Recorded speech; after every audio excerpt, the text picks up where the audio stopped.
Frankie, Tommy, what are you guys doing, man? Oh, you know, just calling you. We are still in Bermuda. Hanging around, getting a tan. What? You're still stuck in Bermuda? Fuck, man. Stuck? Nah, call it extended research. Researching the snooze button. Hey, do we have a show tomorrow? Is it the same thing every week? 8 a.m. Eastern time? I know when you hired us, you said that. But I didn't think you were serious. Nobody does that. Of course we have a show tomorrow. Yeah, 8 o'clock Eastern time. Hold up, are you mowing the lawn, Keith? You are supposed to be hosting, not landscaping. Cutting grass builds zero confidence. Push-ups would have been faster. Where are you guys gonna be? Right here, front row, bright-eyed, bushy-tailed. At least we're not mowing lawns on camera. We won't hit the snooze button this time. One little tap, 7 taps. I counted.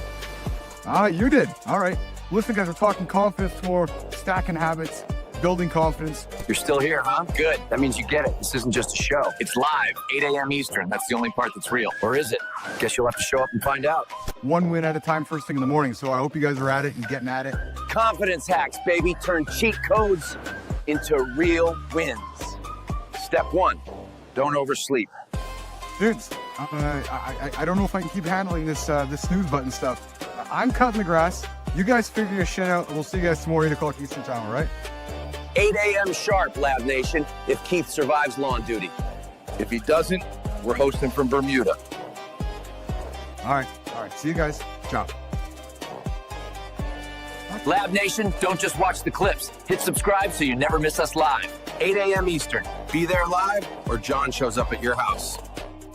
Plus a bunch of other ridiculous topics that come up over the show. And appearances from the community, and of course, Grok. Yay, I get a seat at the table. Don't hit the snooze button, guys. If you hit it today, you're 9 minutes behind the guy who didn't. True motherfucking story.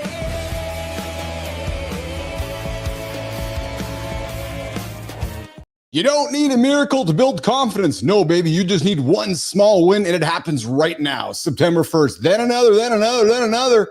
Today, we're showing you how to stack them. This morning, Mornings in the Lab, Keith and John, and all of our friends, we're getting started live right now.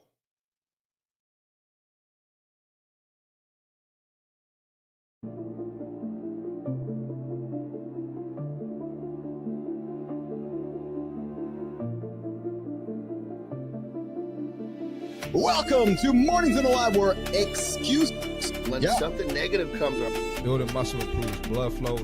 From squirting to squirreling.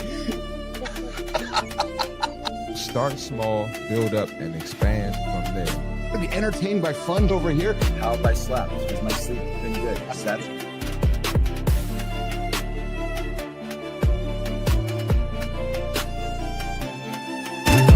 doesn't come from breaking the rules, you guys.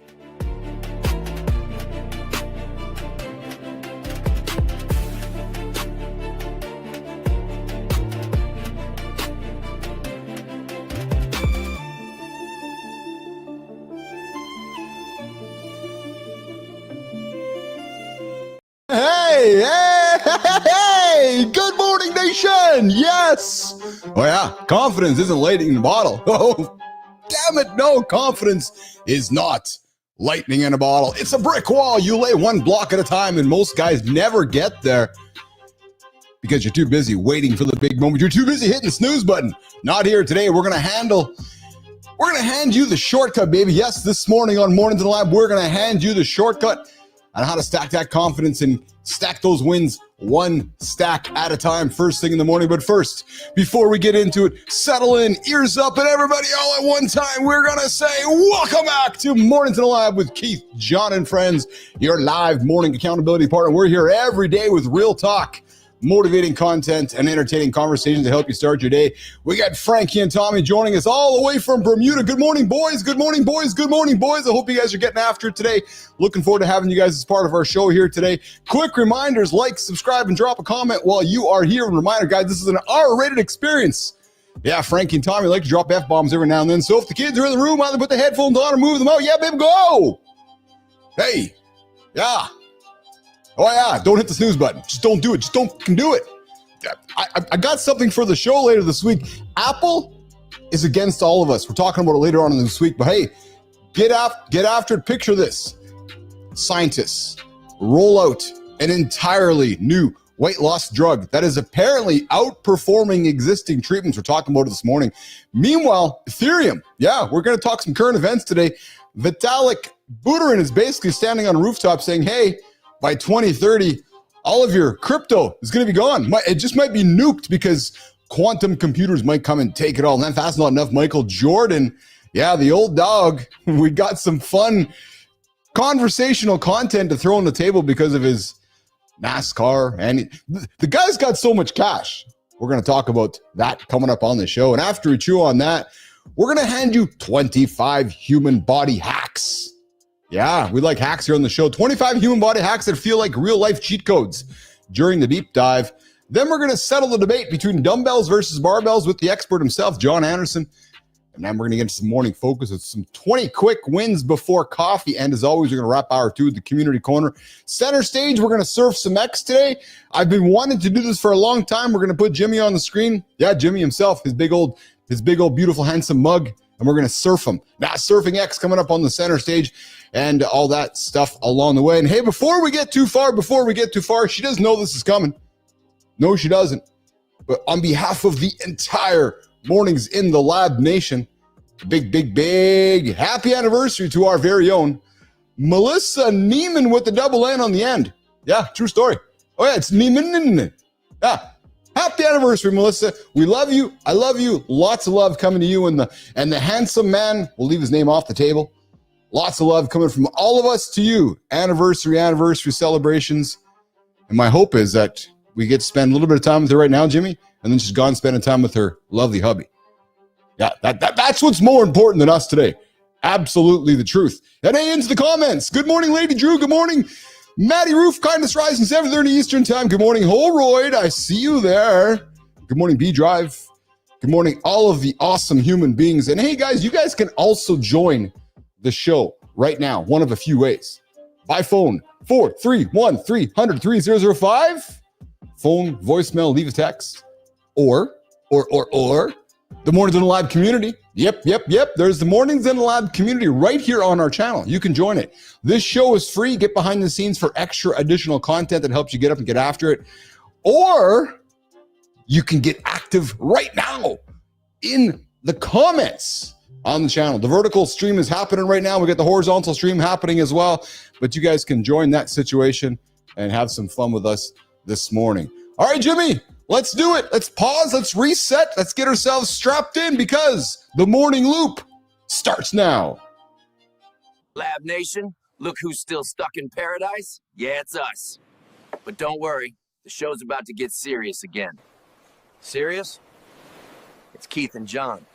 One's cracking jokes, the other's flexing. Same circus, different day. Anyway, welcome back to the lab. It's time for the morning loop. Keith, John, let's get this thing rolling.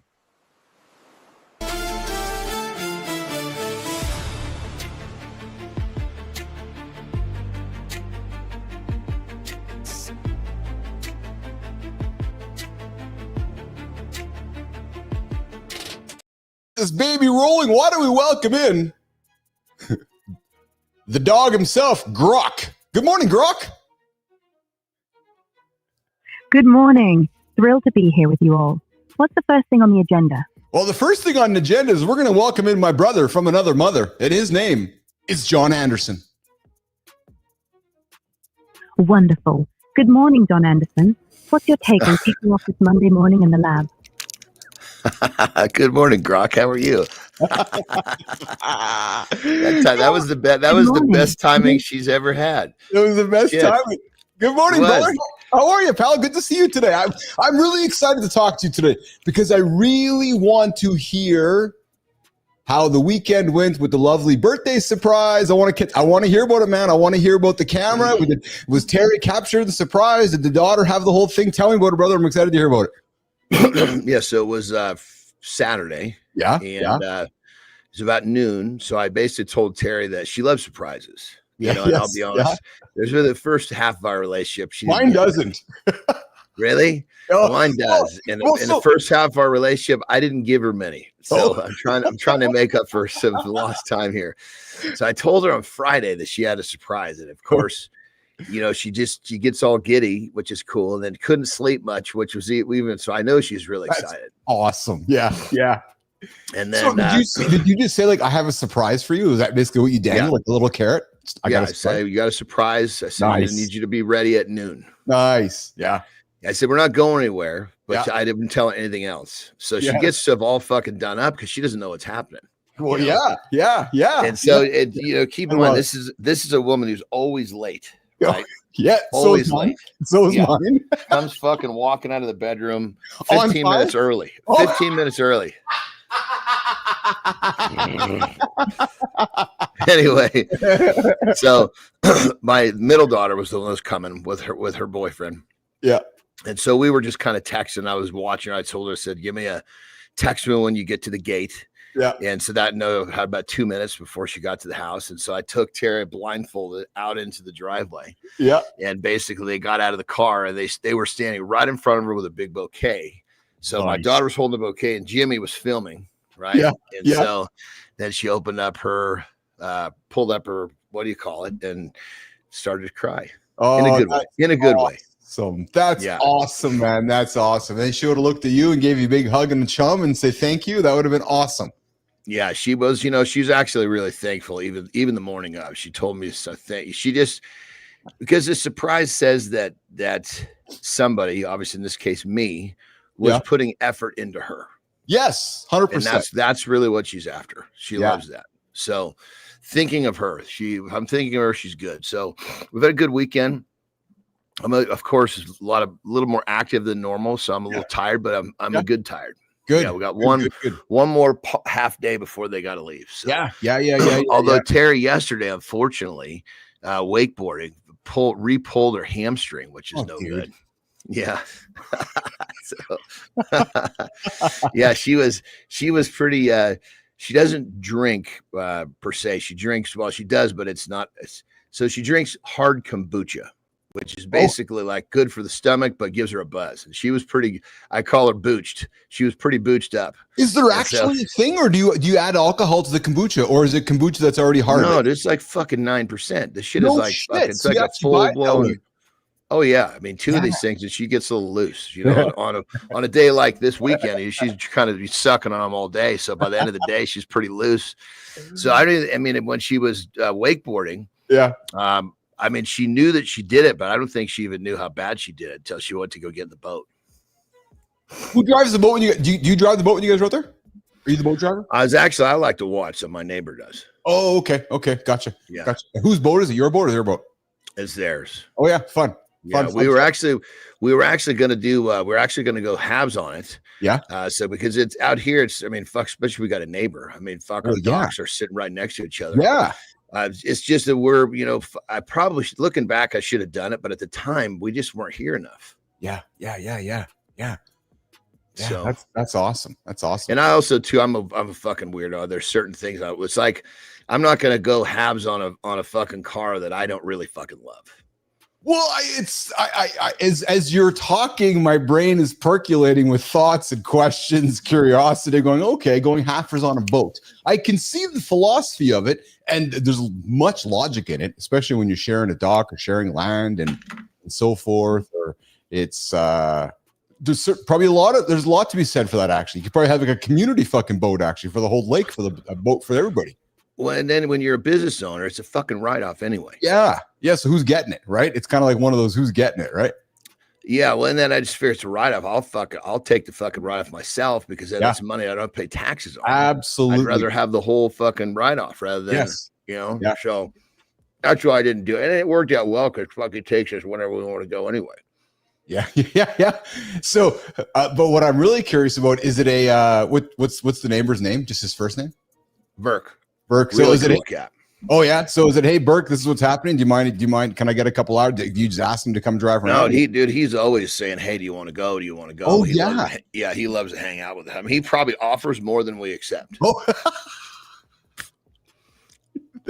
Awesome. Yeah, when I first moved, funny enough, when we bought this place, he bought the place next door, literally in the same month, right? Oh yeah. Oh, okay. The difference was, his place was we wanted to remodel ours. So we bought it, and then we basically went to our Mexico house for 6 months. So we were just coming back and forth to check on the remodel.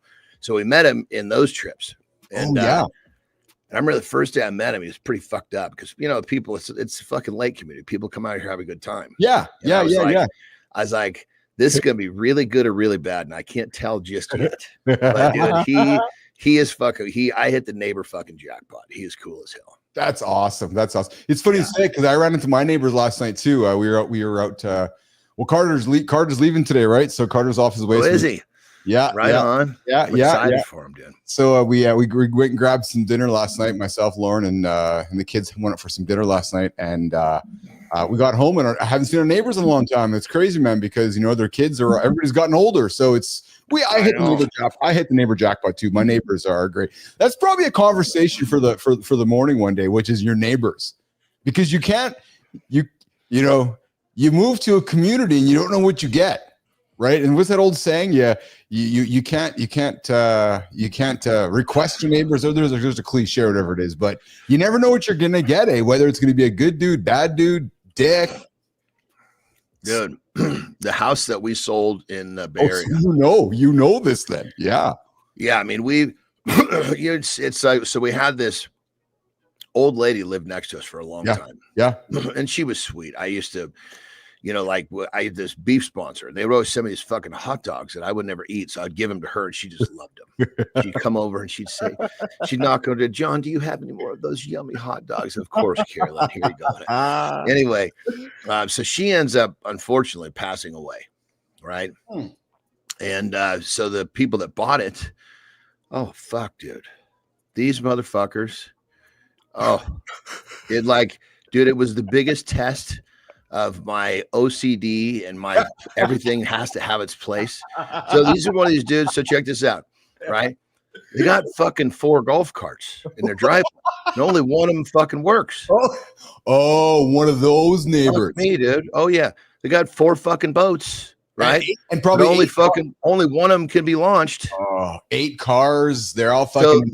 So everybody in the fucking neighborhood started filing complaints on these fuckers. Yeah, right? yeah. So. I've had one. They were fucking smart, so because they had to create a fence around if they were going to do that, right? And you have fucking 9 months. Once you drive the first post in, you have 9 months to complete it. Oh, Jesus. So what do? They fucking drove a post in and did nothing. Like, you fuckers. And then they started building it. Yeah.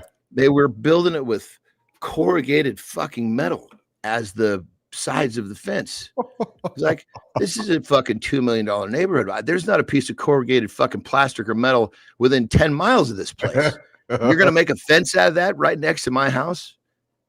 My fence was redwood fucking shit. Yeah. So anyway, when we decided to move from there, my OCD was like, fuck yes. Good morning, everybody. You're hanging out with Keith and John this morning. We're getting back after it. A brand new month. Mornings in the Lab with Keith and John. It's a brand new week, a brand new month. Jimmy, Melissa, what are we talking about today? All right, Keith, what are we talking about today, man? Hopefully not 10 hacks to mow the lawn.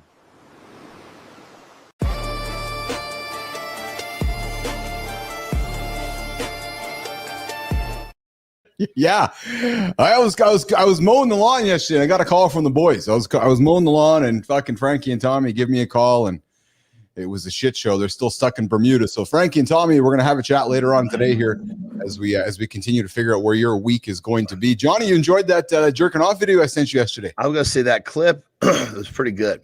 Yeah. Well, that's the. I think that's the kind of stuff that's gonna turn heads right there. Well, bingo, brother. That's exactly it. So I don't expect you saw the trailer we ran this morning. I was cutting the grass yesterday and literally cutting the grass. My phone rang and it's fucking Tommy and Frankie from Bermuda. Maybe we'll run that clip later on in the show here, but we had a back and forth. And that's the different kind of stuff that we're going to keep doing here in the lab. But let's get into what we're talking about today. So Johnny, on the deep dive, we're going to get into confidence shortcuts, small wins that stack big results. I know you're a big fan of stacking micro wins first thing in the morning. One of those simple things like making your bed, right? Drinking a glass of water, just these little things, these quick little wins. Like I'll tell you right now, I feel great today because the oldest cliche in the book, you can't make change without making change. right? You got to make change to make change, right? It's just one of those simple, stupid things, but it's so true. If you want change, you must change. Yeah. And I believe, John, the best way for us to start that conversation is with those small little micro wins first thing in the morning. Right. Because the simple thing, 100%. And how do you find those micro wins? Start doing the shit that you don't want to do. Yeah. And level. Yeah. And I thought that because we're coming up, I know you and I, whether it's September 1st or June 1st or August 1st, it's kind of all the same for you and I, very much so. But for many, I'm suspecting September 1st represents a change. In September, October, we're coming into the fall months. So I thought today'd be a good reminder session just to kind of remind everybody that it's never too late to change. It's never too late to achieve big, audacious goals by kind of getting those stacking some small habits along the way. And then I thought we could talk. So again, I'm looking for expertise and experience. I want to keep this one light, but the question for you, my brother, is I'm out there shopping for a gym. Am I loading up on dumbbells, loading up on barbells, a little bit of both? And don't simplify your answer. It depends on what you want. I want to kind of go into the conversation of, and in many ways, I'm kind of curious too, right? You got dumbbells. Do I get to start with a question? Because I don't know how to answer. Okay. Because we'll get to that. How much space do we have? Yeah, exactly. But I want to get to that. I want to get to that because I'll tell you why. Actually, okay. I thought it was a now conversation. We'll get to it. And I'll tell you why, brother, because we are going to chop up our conversation, and Frankie and Tommy are going to wrap their commentary around it, and we're going to create a segment like you saw yesterday, and it's going to lead off with which is dumbbells or barbells, which are better, and Frankie and Tommy will be a part of that conversation with us. So, and then I was thinking we need to do for Frankie and Tommy, especially which is the fat one? That's Tommy. Tommy. I think we need to put Tommy on a program. Yeah, well, they believe me. And watch him change. Yes. We'll put him on a peptide protocol. Yes. So, dude, listen, you're revealing all the fucking secrets. That's the vision. Right. Hold on. Let's get this straight. Have you not figured this out? I am in your mind. I know you are. Yes. So we're going to use these two motherfuckers to tell stories. Right, so that we can take them on a journey, because I suspect there's guys out there that'll relate to the Frankies and the Tommies and these characters we'll create in our universe here, and we can put them on programs and see them change, and we can use them as characters in our storytelling. So I'm really excited about that. Actually, we want to talk. So we're going to get some habit stacking today. I got a fun one too, man. 25 human body hacks that feel like real life cheat codes. So 25 human body hacks. Yeah. Right. So, things like so if you got a leg cramp, pull back your big toe. It's fucking crazy. So a cramp will go away in seconds if you rub magnesium on it. Shut up. Swear to God, dude. I have this product. It used to be one of my sponsors called Magnesium for Muscles, because in strength world, we're always fucking getting cramps and shit. Of course. Dude, you literally, you keep a little spray bottle in your fucking bag. And if you start to cramp, you just fucking spray it on there, rub it. Dude, the thing is gone in 5 seconds. No kidding. It's like, because it's, what is it? Sodium, potassium, magnesium have to be right? Yeah. And the magnesium is usually the one that's off balance. There's not enough. And so it's I didn't believe it was going to work till I fucking tried it. I was like, fuck me. Unbelievable, dude. No kidding. When I train my legs really hard, right? Yeah. Not so much anymore, because I don't train them that hard. But when I was really going for it, I would literally leave this spray bottle by the side of my bed, because I would wake up with a cramp. I would just sit up and spray the shit on there. And normally a cramp, you take 15 minutes for that thing. You're trying to walk it off. And yes. To go away. You're fucking wide awake. Dude, spray this shit on. Swear to God, it's a minute and you're done. That's so what you're telling me is that when I'm sleeping at night and I get those ridiculous calf or Charlie horses in the middle of the night when they wake you up, I should roll over and just spray myself with magnesium? Yeah. And you know what you can actually do? I think there's a ton of magnesium in Celtic salt too. So you can actually put a little Celtic salt under your tongue, but not quite as fast of a delivery system, because it's actually the magnesium goes straight through the skin to the area where it's cramping. Okay. Celtic salt under the tongue, it'll get there too.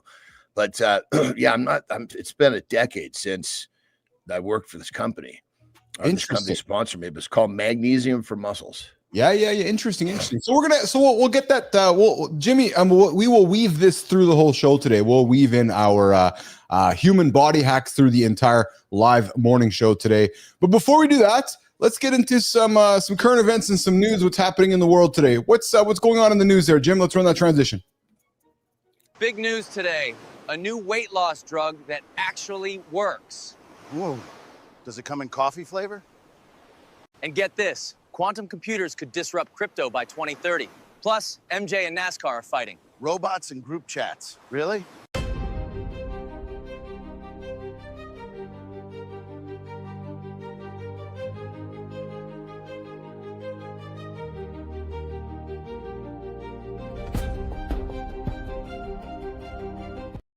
Remember, you guys can join a live conversation with myself and Jon Andersen right now in the comments. Vertical stream, horizontal stream.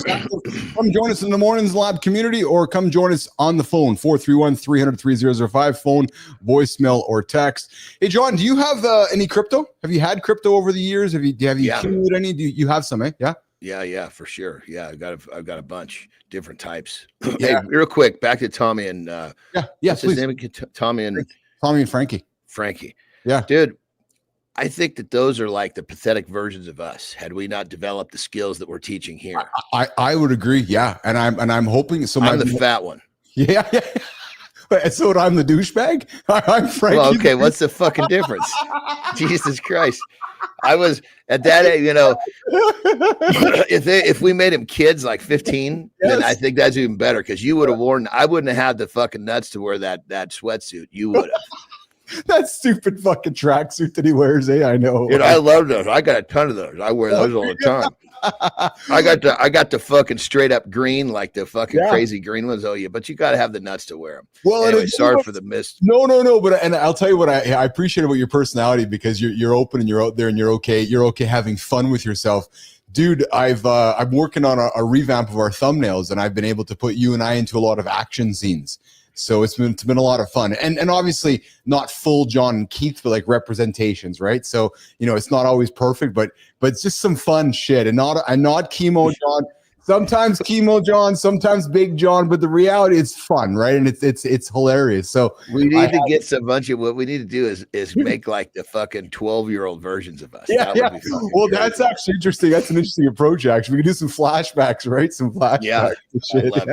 Oh, I'm sorry. What were you saying? It was a good topic. No, it's all good, man. So, I when Melissa and I are putting together today's show, so we're always looking for news or information that would affect us or affect our listeners, or might go, oh, ears up. And I'm suspecting that, I have some crypto. I know you do. Crypto. Yeah. And maybe some of our audience does. Maybe Holroyd does, or Bernard, or Lady Drew. Well, Ethereum co-founder Vitalik Buterin has issued a stark warning, John, that quantum computing's potential to break modern cryptography suggests that a 20% chance this could happen by 2030. What does that mean? Yeah, thank you for asking that. So what it means essentially is that everybody says it's unbreakable. Like I can't get into John's wallet and get his money, dude. Well, what I swear to God, I'm what do they call it? Social engineering hacking. These fuckers are after me, dude. Yes. So every time I do a transaction, I get a fucking. They know I make a transaction because I get a fucking email. It's incredible. Say, hey, we need to update this. Please click this button to log in. Like, you fuckers. Yeah. Even when I make a PayPal, I send a PayPal in 5 fucking minutes. I'm gonna have a text or a fucking email. Somebody's on your ass. Motherfuckers are watching it. It freaks me out. Yeah. So there's so he's warning that it could. So the keyword being could. So I'm certainly not here trying to fear monger anyone. Just putting out the awareness that. So John, quantum computing is around the corner, and I want to talk a little about quantum computing in the future. I would real quick on that. Just everybody's got crypto. Where you have a little I got a little weirded out like this. So I got a cold wallet, I think they call it. Yeah. A little fucking independent thing, and you move all your shit on there. So I have like 90% of it there. And then if something becomes too valuable in one of my wallets, I'll just scoot it over. So that way, because on that little chip, nobody can get to it. That's correct. Yeah, because it's cold. Because it's not connected to anything. Dude, I had a guy on my show. Hey, Howard, I got, what do you got? You got pie. It's not worth much. So if they're that desperate, they can have it. There you go. Adam Howard giving away his crypto. Hey, Johnny, just a quick side. I don't know if you heard me, but our very own Melissa celebrating 10 years anniversary today. So maybe if you want to give her a little shout out, I wanted to congratulate her. Very nice. That's very awesome, nice. man. Good shit, Melissa. Yeah, it's an achievement. It's an absolute achievement. And I think it should be celebrated. And very few people do one thing for 10 years. 100%. Right. And we know, and you and I both know the journey isn't like this, right? The journey is like this. It's coming around. It's constantly it's fucking dark sometimes. 100%. You know, and you got to embrace the darkness. The darker it gets, the closer you are to the light. Yes. Yeah. So guys, just a heads up, just keep your eyes on your crypto stuff because whether it's fear mongering, whether it's truth, I paid attention to it because of who it came from. So we're talking experience and expertise. Well, the guy who founded Ethereum is saying, hey, because he said 30, right? So we're talking 5 more years. Yeah. Well, and I think where we want to pay attention, Anderson, is that as quantum computing becomes a little more, as it becomes out there and acceptable, and it's not there yet, we're still years away from it. That will, obviously change how we're going to be looking at things. Well, on that level, I was freaked before I did the coal law. I reached out to my my bank rep at Chase. Oh yeah, right? yeah. And I said, hey, how long until I can fucking house my crypto with you guys? And she's like, I don't know, but it shouldn't be too long. Yeah. Because then we're insured. Yes, absolutely. Because fucking right now, like just the other day, what was I doing? I was doing something on my Coinbase, right? Oh yeah. They fucking locked me out. Oh. What the fuck, you motherfuckers? And now I'm in this process of trying to get back into my own account. And I don't even know what the hell I did. I mean, granted, they probably sent something that was weird, but it's like you hear of people losing shit all the time. Oh yeah. Hey, so I found something else which is somewhat humorous. Again, just a humorous news story. So I've talked in the past about my enjoyment of racing and NASCAR racing, and I've spent some time in that. Well, Michael Jordan, the one of the greatest of all time in the basketball world, he's also a NASCAR owner, Johnny. And NASCAR doesn't have franchises. They have what's called like a charter system. And he challenged their entire business around it. And what I thought was interesting and why it's important to all of us is it's really not. There's just some gossip around it, which is what I was funny. So obviously there's gazillions of dollars involved in that sport, right?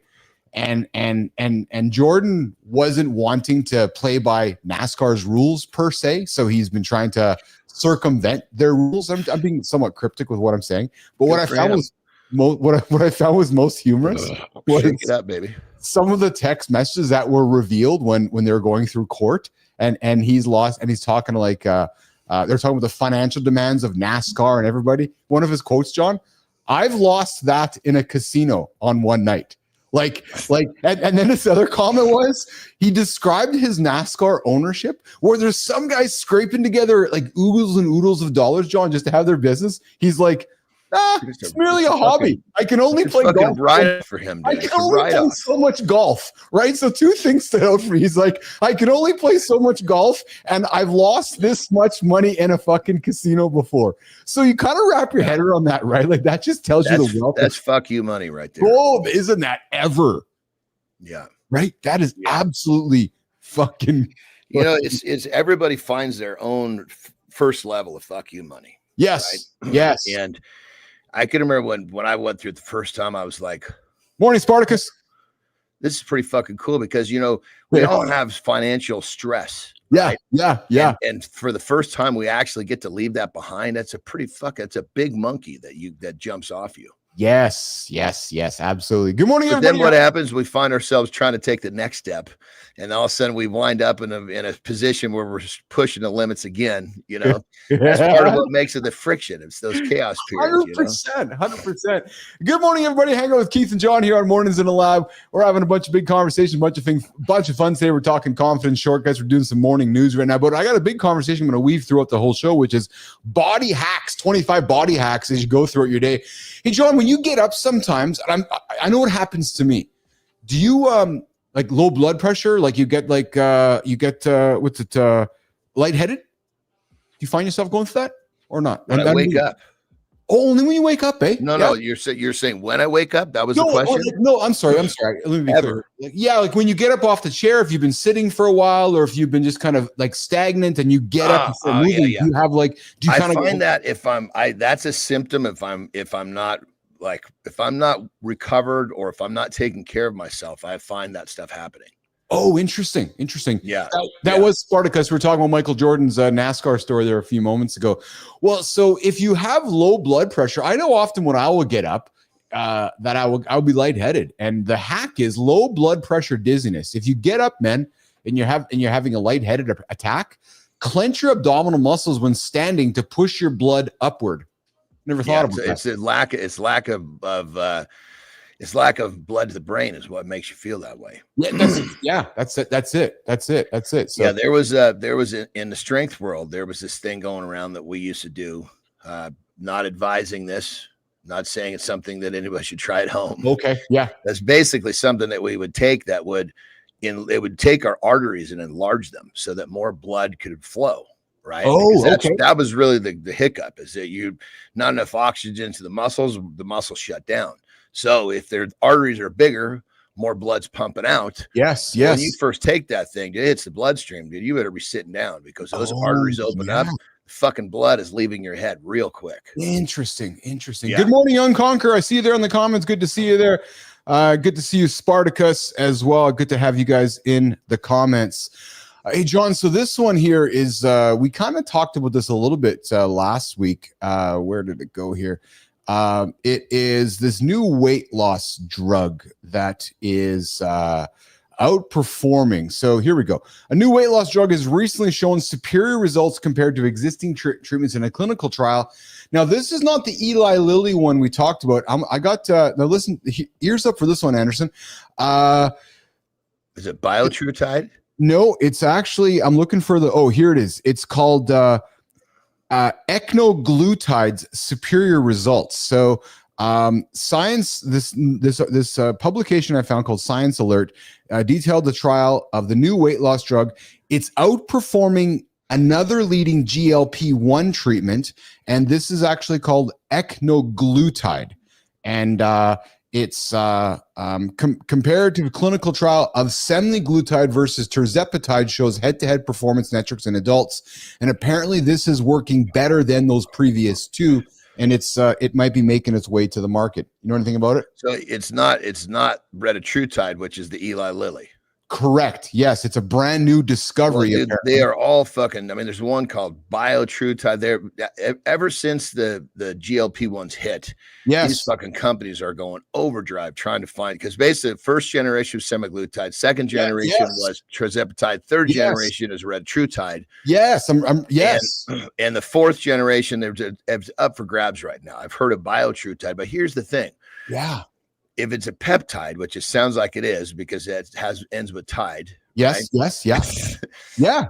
Peptides don't. It's called Ecnoglutide. Put that in your brain. Ecnoglutide.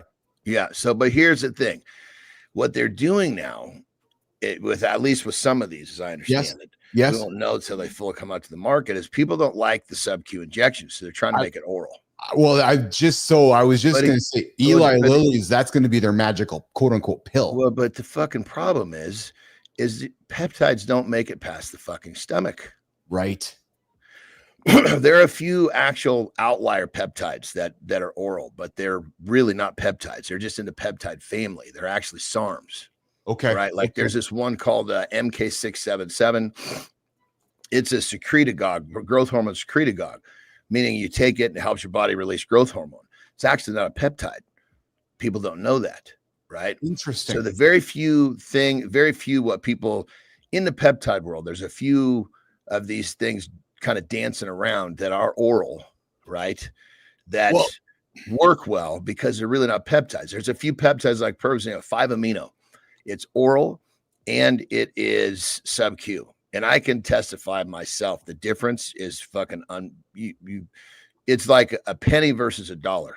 Well, we both know in business, we want to get our customers to the lowest barrier of entry, right? Yeah. So if I'm giving you an option to throw a subcutaneous injection in your body or a magical pill, 9.9 out of 10 people are going to do, you know what, as well as I both know the answer, grab the pill, right? Yeah. So that's the fucking problem with this shit, because they're really not trying to help people. No. Well, because actually, because the oral version, I believe, from what I'm understanding, by the time it goes through and fucking passes through the liver, it's not fucking good for you. Yeah. As to where like the third generation, the one that's being circulated, I'm using it right now myself. Yes. Dude, the positive effects, blood tests, helps the liver.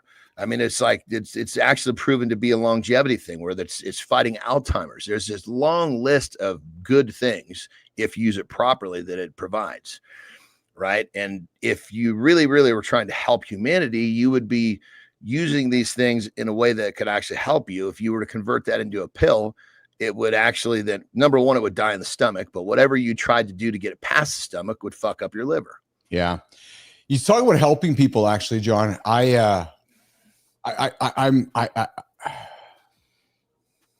Apple, massive influence in the world.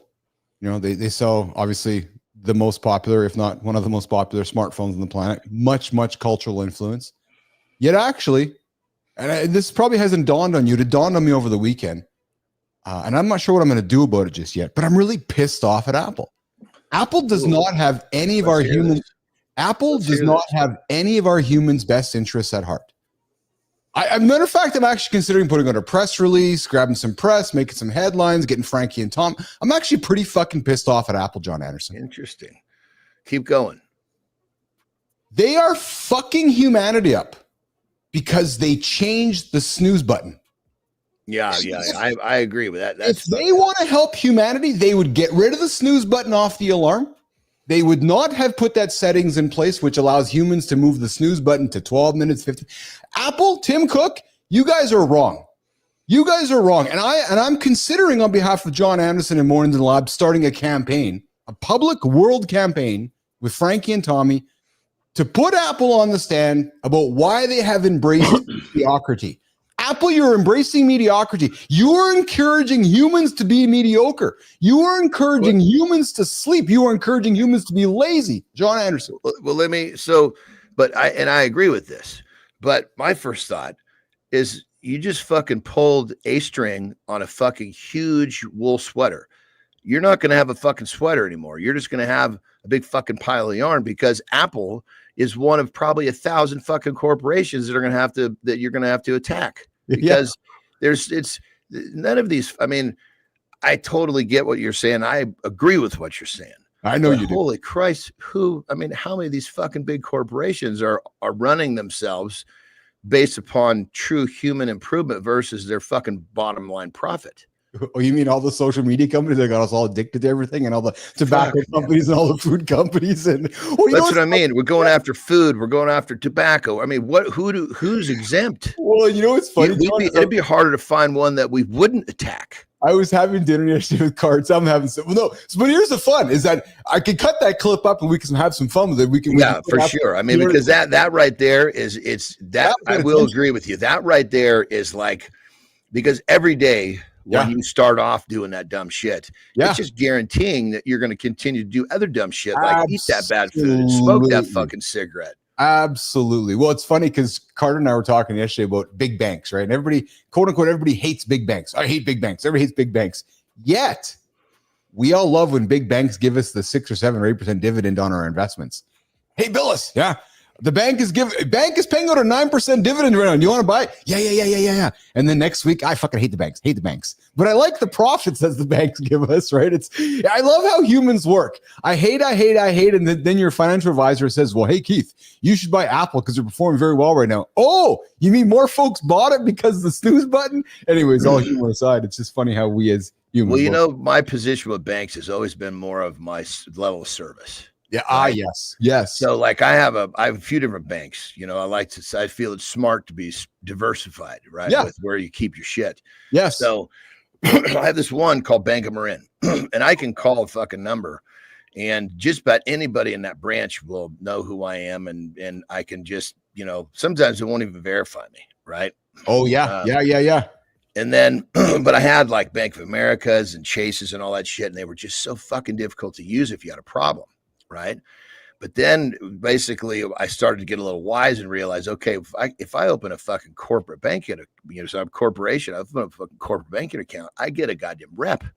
Now I have someone I can call at the drop of a hat. So I like the big banks as long as I got that person that will handle my shit. Yes. Yeah. Good morning, everybody. You're hanging out with Keith and Jon live. Mornings and live with Keith and Jon every single day, Monday to Friday, 8 o'clock Eastern time, right here on YouTube, LinkedIn, and X. I got a breaking news topic quickly. I'm going to throw it at Andersen, then I'm going to send him for a break. And then when he comes back, we're gonna go surf some X. We're gonna pull the old X platform. There's a few conversation starters on. I'm gonna throw it there for us to have a big conversation. But just the one here, Jon, the one breaking news is I teased it last week, and I woke up to having coffee about it. The three big ogres hanging out there in China. You had Xi, Putin, and Modi from India, and it was actually quite a scene. And I'm only bringing it up. You were talking about that last week. Yeah, and I'm only bringing it up because you mentioned last week too. Like you and I haven't. Our generation hasn't lived through a world war. Right. Yeah, we've lived in a fucking pretty sweet spot, dude. So it was hard for me not to look at the news and look at the media and look at all that happening over there. And I'm not by no means suggesting we're going to a world war, but it just was a reminder of how the world's very much shifting, man. Like those three big dudes that just have ideals that are very different than the West. They're all like, oh yeah, we're over here now. It's like, oh, okay. Interesting what you guys are doing, right? Because we don't see that. We just that hasn't happened in the last. So, all right, Jimmy, let's go. Jon, why don't you go for a quick little break, empty the bladder, and when we come back, we'll surf some X. Let's do it. Let's go. Let's do it. Get ready for the weird and wild world of X. It's center stage, Surfing X.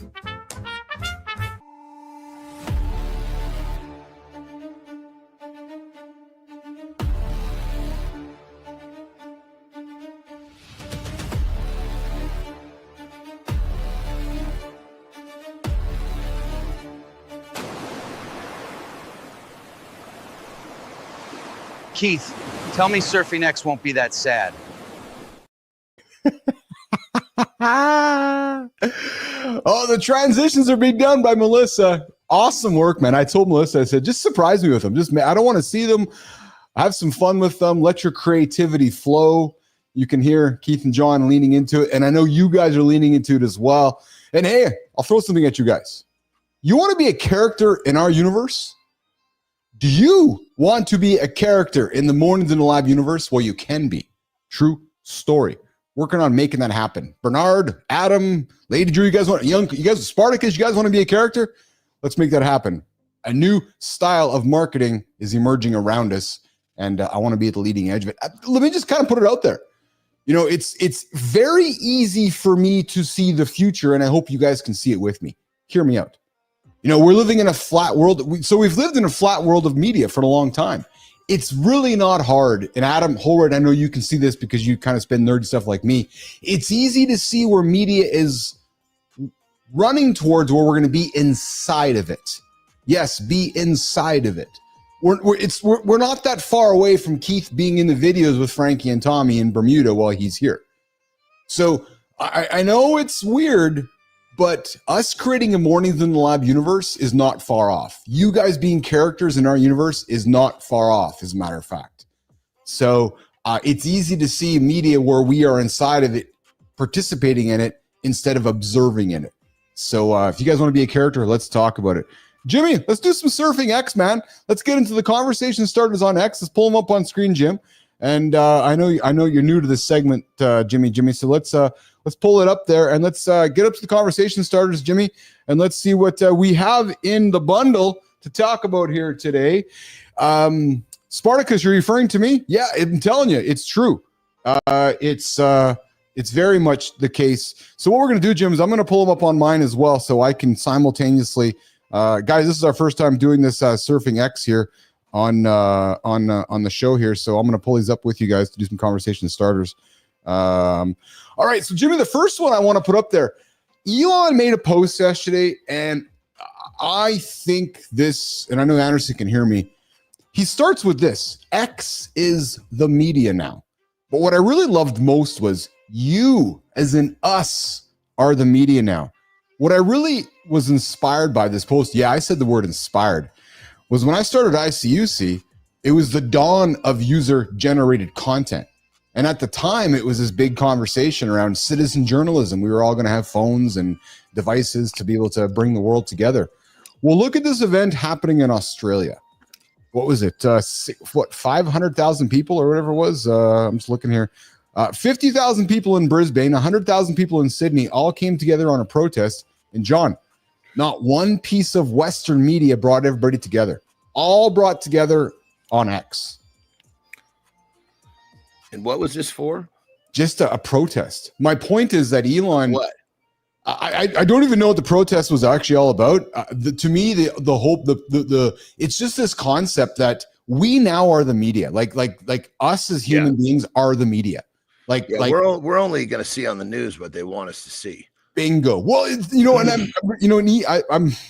interesting because Elon put it out best, right? Like the old school Western media had those editor-in-chiefs that decided what we were all going to see, right? But now when you go to platforms like X or Threads or so forth, you see what the world puts in front of you. So I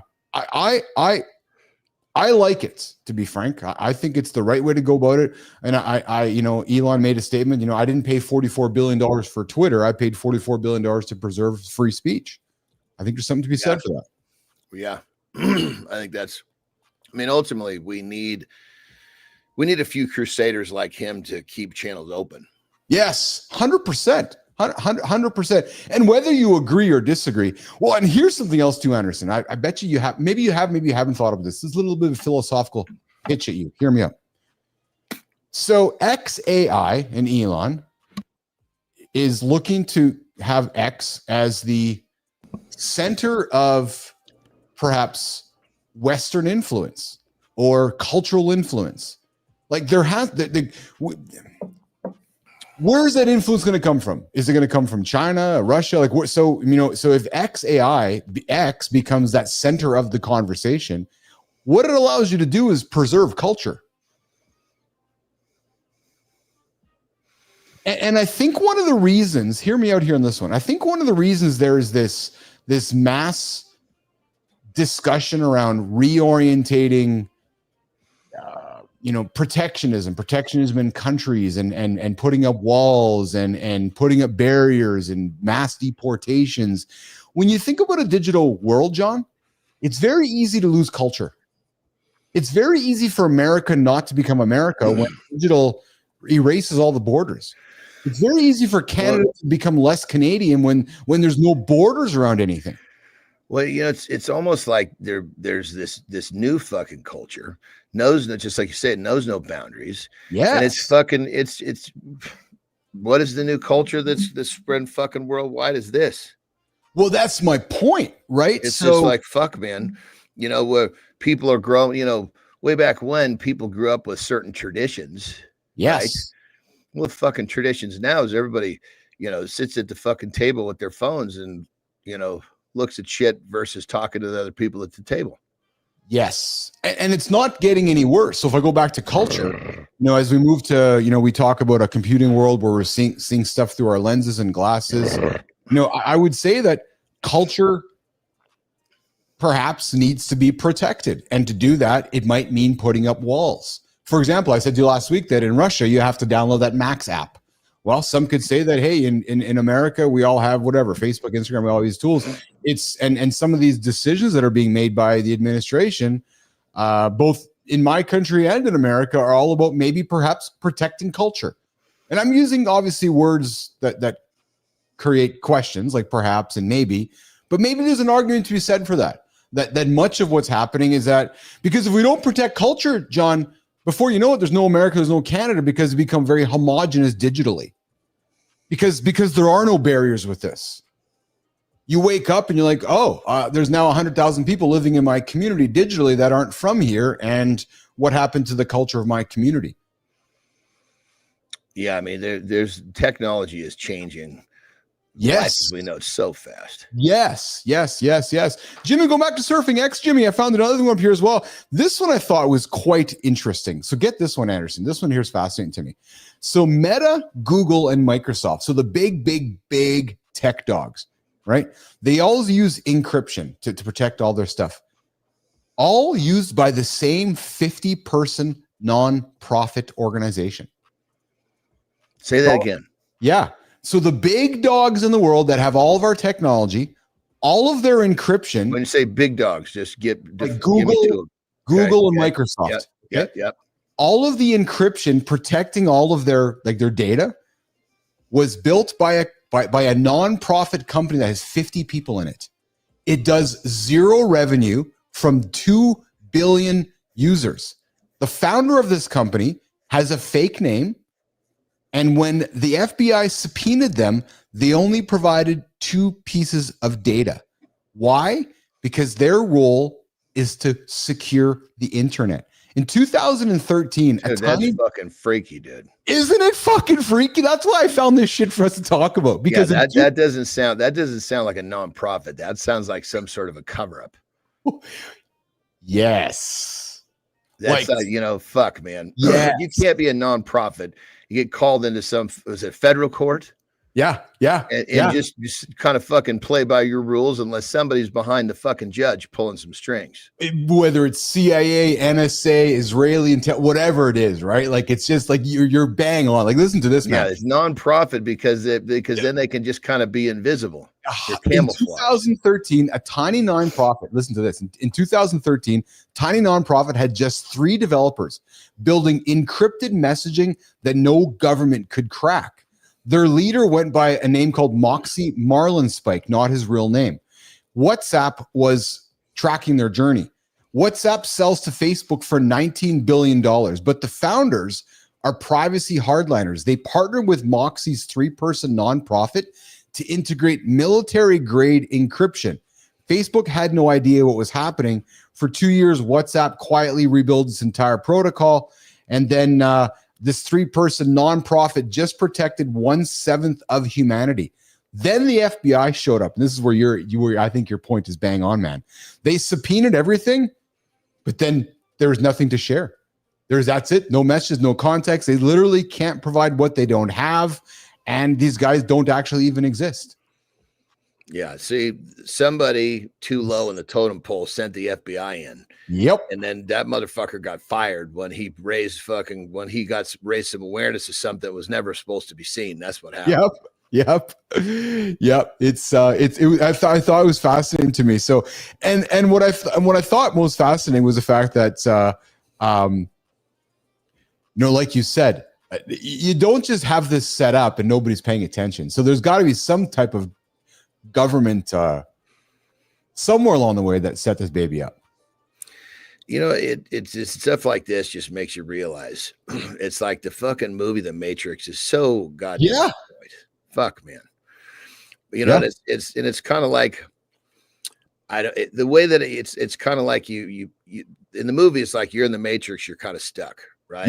Yes. So I mean, because we're in the Matrix. Yes. I think the way that I look at it, I have lots of conversations with my mom about this. You really? Yeah. The only way, not the Matrix itself, but about, we're in this world and we can't escape this world because nothing that we can't directly do something to change it, but indirectly, so to speak. I shouldn't say indirect, second hand. You can't push a button, but what you can do is you can live by a code that will help shift the energy of the Matrix.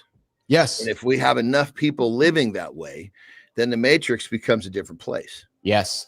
There's more proof than ever, John, that we are. Is that, Jimmy? There's more. Hey, Jimmy, Melissa, I think we're going to have to do a full year of clips of just burps. Just a full. Dude, I was a little late on my beetroot juice today, so fuck, man. There's no question that there's more arguments to be made that we more than ever are living in a simulation, more than ever, where my actions, your actions are, and that there's multiple sources of time happening. It's fascinating to me. Yeah, Terry's big on quantum physics. She studies quantum physics and multiple timelines and all that shit. Yeah. Yes. Yeah, she's. And my mom. It's funny enough. Those two, they're so fucking smart. They'll like read a book together and have these fucking crazy conversations. I'm like, all right, guys, you got to fucking dumb this down for me. And I bet you they're both the people that you'd welcome to judge the book by its cover. Then you're like, oh, you guys are talking about that right now, right? Because they're probably not the nerdy scientists that you're thinking they're talking about it, and they're having these conversations. You're like, what the hell are you guys talking about? Well, it's kind of trippy because it's like that whole quantum physics thing. It's like to me, it reminded me of like algebra when I was a kid. I was like, I just don't get it. I just don't get it. All of a sudden, oh, yes, fuck, there it is. There it is. And then once you kind of look the other day, you start to understand it a little bit. But there's a certain point where I can so understand how so many people just cannot comprehend it, because it's like that. It's like you're wandering around in a dark room, your finger in the walls looking for the light switch. And I don't think many people find it. There's nothing to comprehend there. I believe you either have the ability to kind of see that or wrap your head around a little bit, or it's just fucking over your head. Your mind has to be open enough. Yes. If you're one of these people who it's like a minuscule example would be in the fitness world. If you still think you got to fucking be in a calorie deficit, those people can't recognize that there's so many better ways to do it now. Yes. Their minds are not open.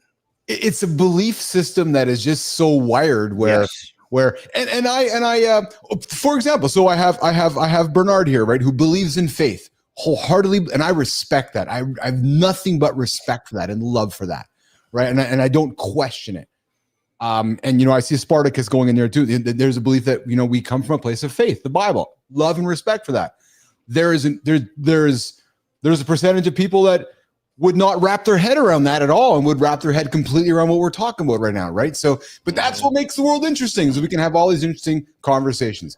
Good morning. When all that different belief, it's one of the things. One of the things I think that, so I would say, belief is a skill, and if you can believe in something, it's sometimes it's easier to, like, people believe in God. It gives them some sort of or whatever they want to call their God. It gives them some sort of strength where then now they understand how to believe. They can take that elsewhere. When you can take that belief, this is one of those like pillars of my belief system, is that, and it's happened before. I mean, not completely, but it's you can take everything away from me physically, the tangible shit. But what you can't take away is the parts of me that built it. Oh, I like that. I like that. What happens, I'm going to be fucking fine. I like that. Yeah. I mean, it's like I could, somehow somebody could push a button. All these social engineers could steal everything. Let's say they found a way to steal my fucking houses too, and I've got nothing. Well, the beautiful, as long as I can pay for this bill, yes, I'm going to get back on fucking track real fucking fast. Because what they can't socially engineer. They can't take away my fucking discipline and my problem solving skill set. And that's all I need. And if you have faith in yourself like that, it puts you in a whole different fucking place.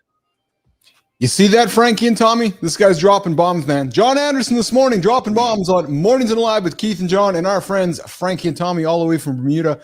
Let's do this, John. Let's do a lifestyle tip, man. And then why don't you take off for a quick little break? I'll reset hour 2, and then we'll get into some conversation for the last half hour. How's that sound? Let's do it, Jimmy. Let's do a lifestyle tip with Jon Andersen, Jimmy. All right, nation. Are you ready for a lifestyle tip from the big guy? What? When did I start giving lifestyle tips?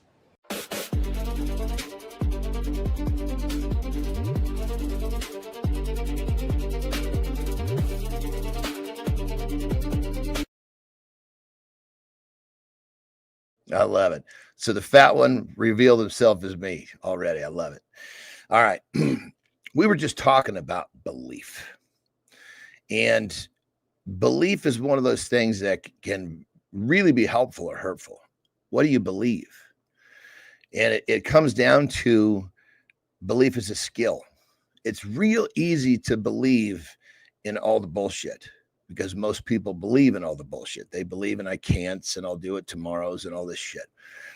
But flip the script.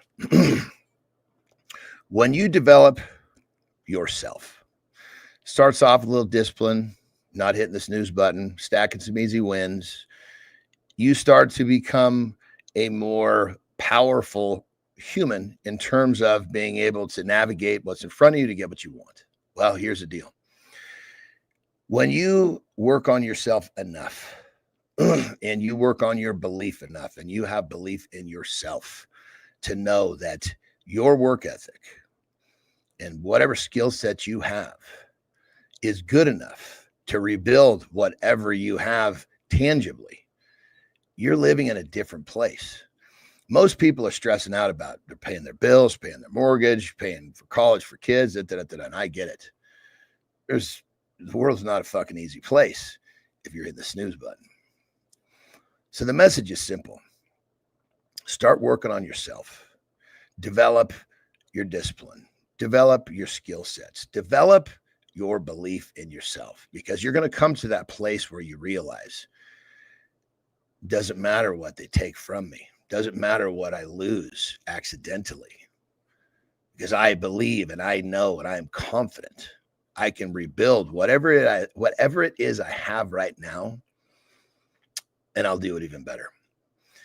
If the world snapped its fingers and took everything away from me and I was back at the starting line, I could do what I did the first time better, because I'm better than when I built it to begin with. And that belief system right there will set you free. Think about that. Rock and roll. Hour 2's loading up, and trust me, it's stronger than this coffee. Low bar, Frankie. Real low bar. Confidence hacks, barbells versus dumbbells, and morning wins before coffee. Because you need confidence to run this circus of a show.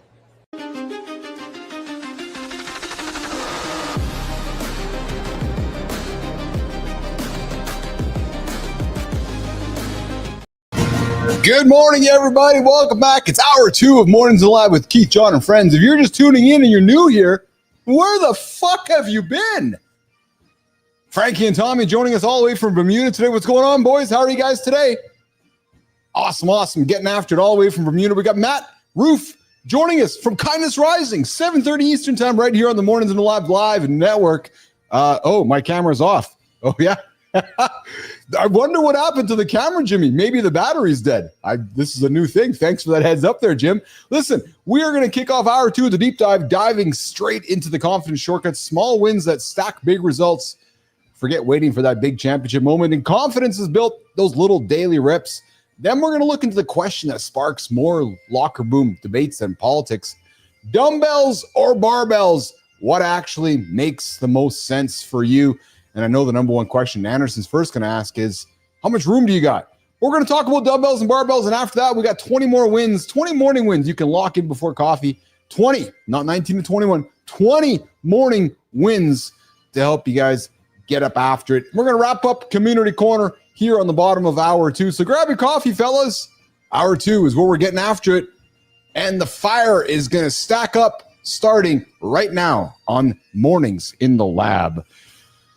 Jimmy, I didn't know that the camera died there, man. I'm kind of curious about that whole situation. I've had that camera working forever, and I don't know why it is not working now. I kind of feel like I need to kind of go over there to see what the hell's happening. It's actually kind of bugging me. Hey, so one of the things that I did have on the table for us guys as well today was 25 hacks, 25 body hacks to help you get through and getting after it. Hiccups. Use an ice cube on your tongue or drink water in one breath through a straw. I hold my breath. But hiccups, if you guys got hiccups, I'm going to give you guys a hack to get that hiccup away, which is use an ice cube on your tongue or I've never done that. Have you guys ever used a hiccup on your tongue to get rid of a hiccup? I have not. I'm kind of curious to see how that would work. Let me just see here. I got to get some tunes going. Here we go. Here we go. See without glasses.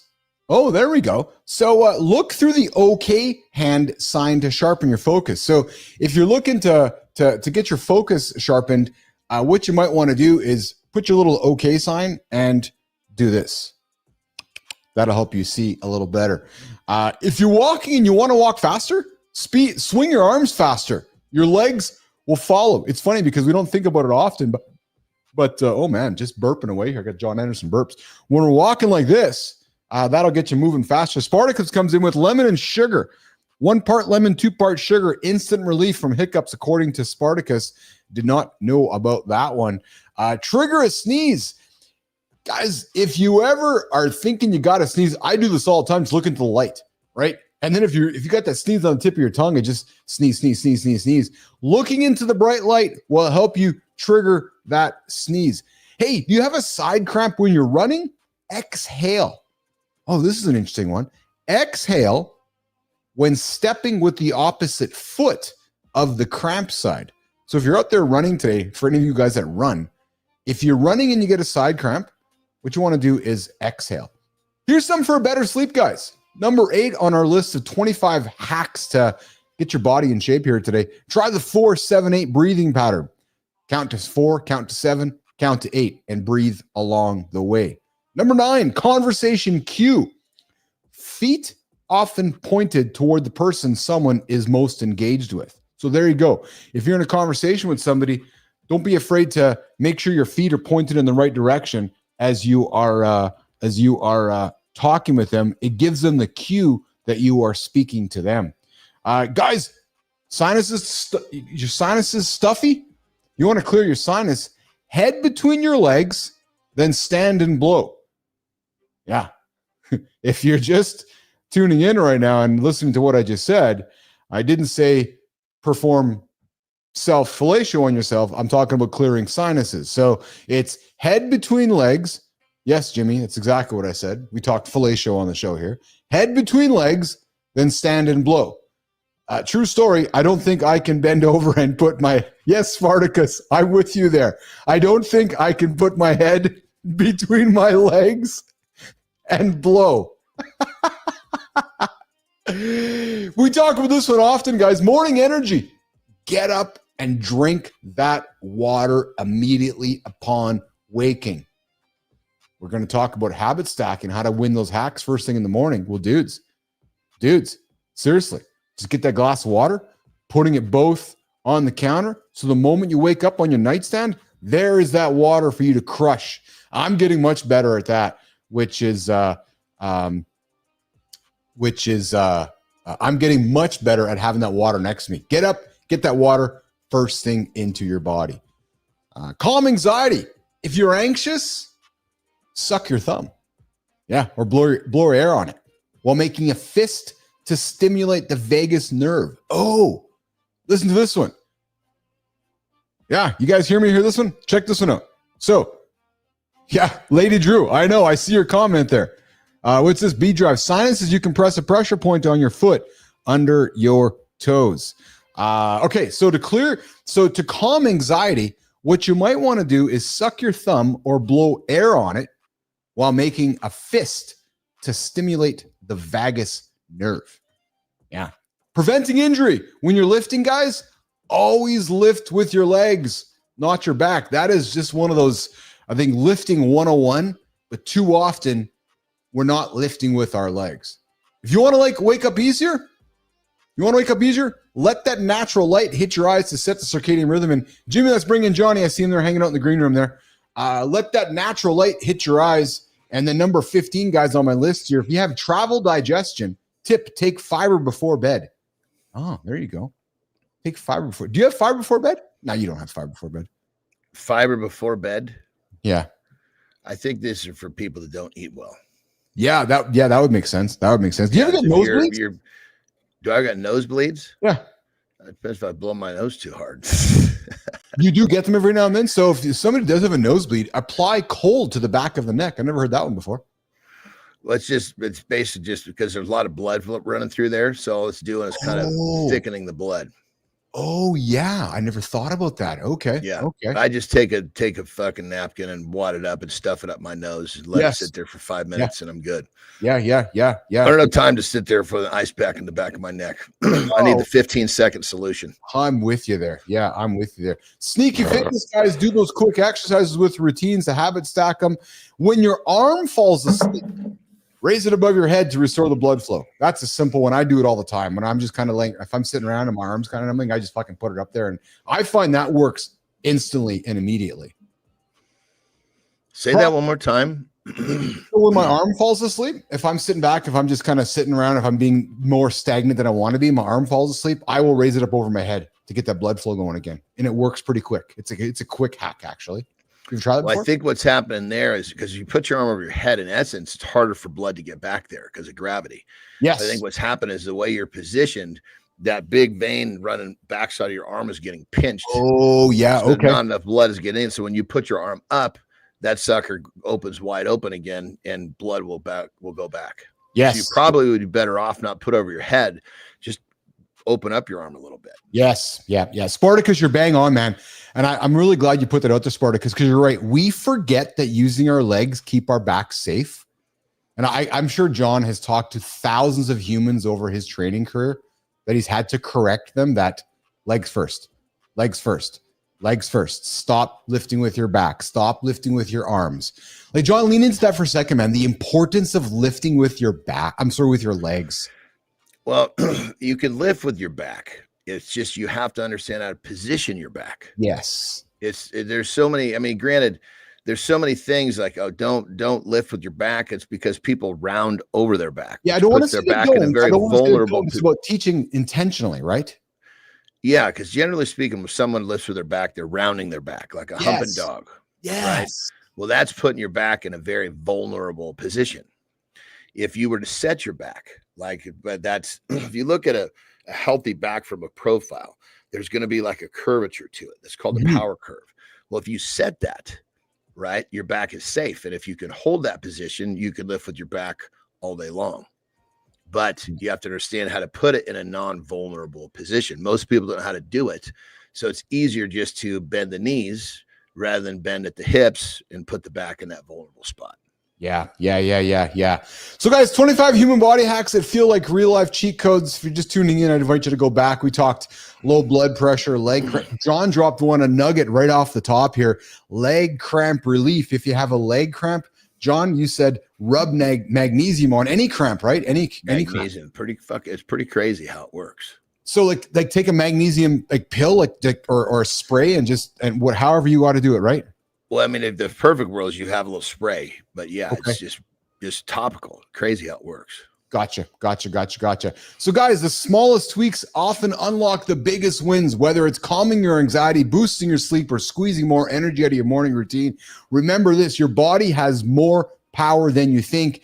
You just need to learn the codes and be intentional about it. Start your day right, stay consistent, keep stacking those wins. That's how you build a healthier, more confident you. And you guys can join the show live right now with us or in the Mornings in the Lab community. To join the show, 431-300-3005, phone, text, leave a voicemail. Come say hi in the comments on this channel. It's active on the vertical stream. And to those that are watching the show not live, I invite you to come and see us in the community where we keep the conversation going. Jimmy, let's transition to deep dive, brother.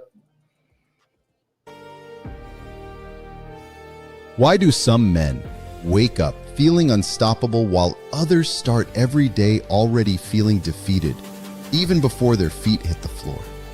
Most guys are trapped in a cycle of seeking confidence through external achievements, constantly chasing the next promotion, the next goal, the next validation that never quite delivers lasting self-assurance. Cutting-edge studies in behavioral psychology show that sustainable confidence isn't built through sporadic big wins, but through systematic daily practices that literally rewire our neural pathways for success. We're about to show you exactly how to build it. Confidence shortcut, guys. Small wins that stack big results. When men learn how to stack small, achievable wins, it creates a powerful momentum loop. Action leads to confidence, and so forth. Jon, when did you discover as a young man? Was it mom teaching you? Where was that moment? Lady Drew, I saw you calling, Lady Drew. We'll get to you a little bit later on in the show here. Jon, when was that moment when you realized that if you stacked one habit onto the other, that you became more confident? You know, it's a good question. I think it was early on, I just realized that it came down to the preparation of the next day. Okay. Before I would go to bed, I would lay out my clothes. I would have 3 or 4 things already decided ahead of time. So it kind of took the pressure off of that morning, morning, I'm not thinking as clearly. Yeah. Who knows why? Maybe it was just a fucking kid. Yeah. So there were certain things I needed to have predetermined, their decisions made ahead of time. And that's, I think I realized, God, I actually feel much better and I'm happier when this stuff goes. So it just started to develop. You realize when something feels good, you want more of it. In my head, I'm glad you just said that. I think what most of us forget, it happened for me this morning, true story, was I got my shit done this morning, John. And what I didn't realize until I'm looking at it right now and I'm sharing with you was science happened. When I got that win, I got that dopamine reaction. Oh, my workout's done. Boom, stack. Mm-hmm. Oh, my run is done. Boom. I felt it in my head. Boom, stack. Yeah. And then, I got a couple things done for the show this morning. Dopamine reaction. Boom, stack. Before we even got into the show, Johnny, I had like 5 things on my stack. Jamming. Dude, I had 5 things already done. My dopamine was flying. And I wanted to bring that up because, and then what happened, John? Like my shoulders came out. I walked into the show more confident on a Monday than ever before because I had a bunch of wins already stacked. You know what I mean? Mm-hmm. And easy to do. And I know it's easy to do, but yet so difficult to do. It all started because I didn't hit the snooze button. I rolled over. I was like, okay, I got to get after it. Well, it just builds your momentum through the morning into the day. Yes. And I know that when I don't get those intentional wins, and you and I've talked about it often here, you chase them, right? You're like, holy fuck, it's 1 o'clock in the afternoon. I haven't got something, and you can feel it in your body. When it comes down to it, I think it's almost like there's 2 schools of people. There's the school of people that are just wandering through their day, and they've accepted that. Yes. And then there's the people who want a little more that are trying to figure it out.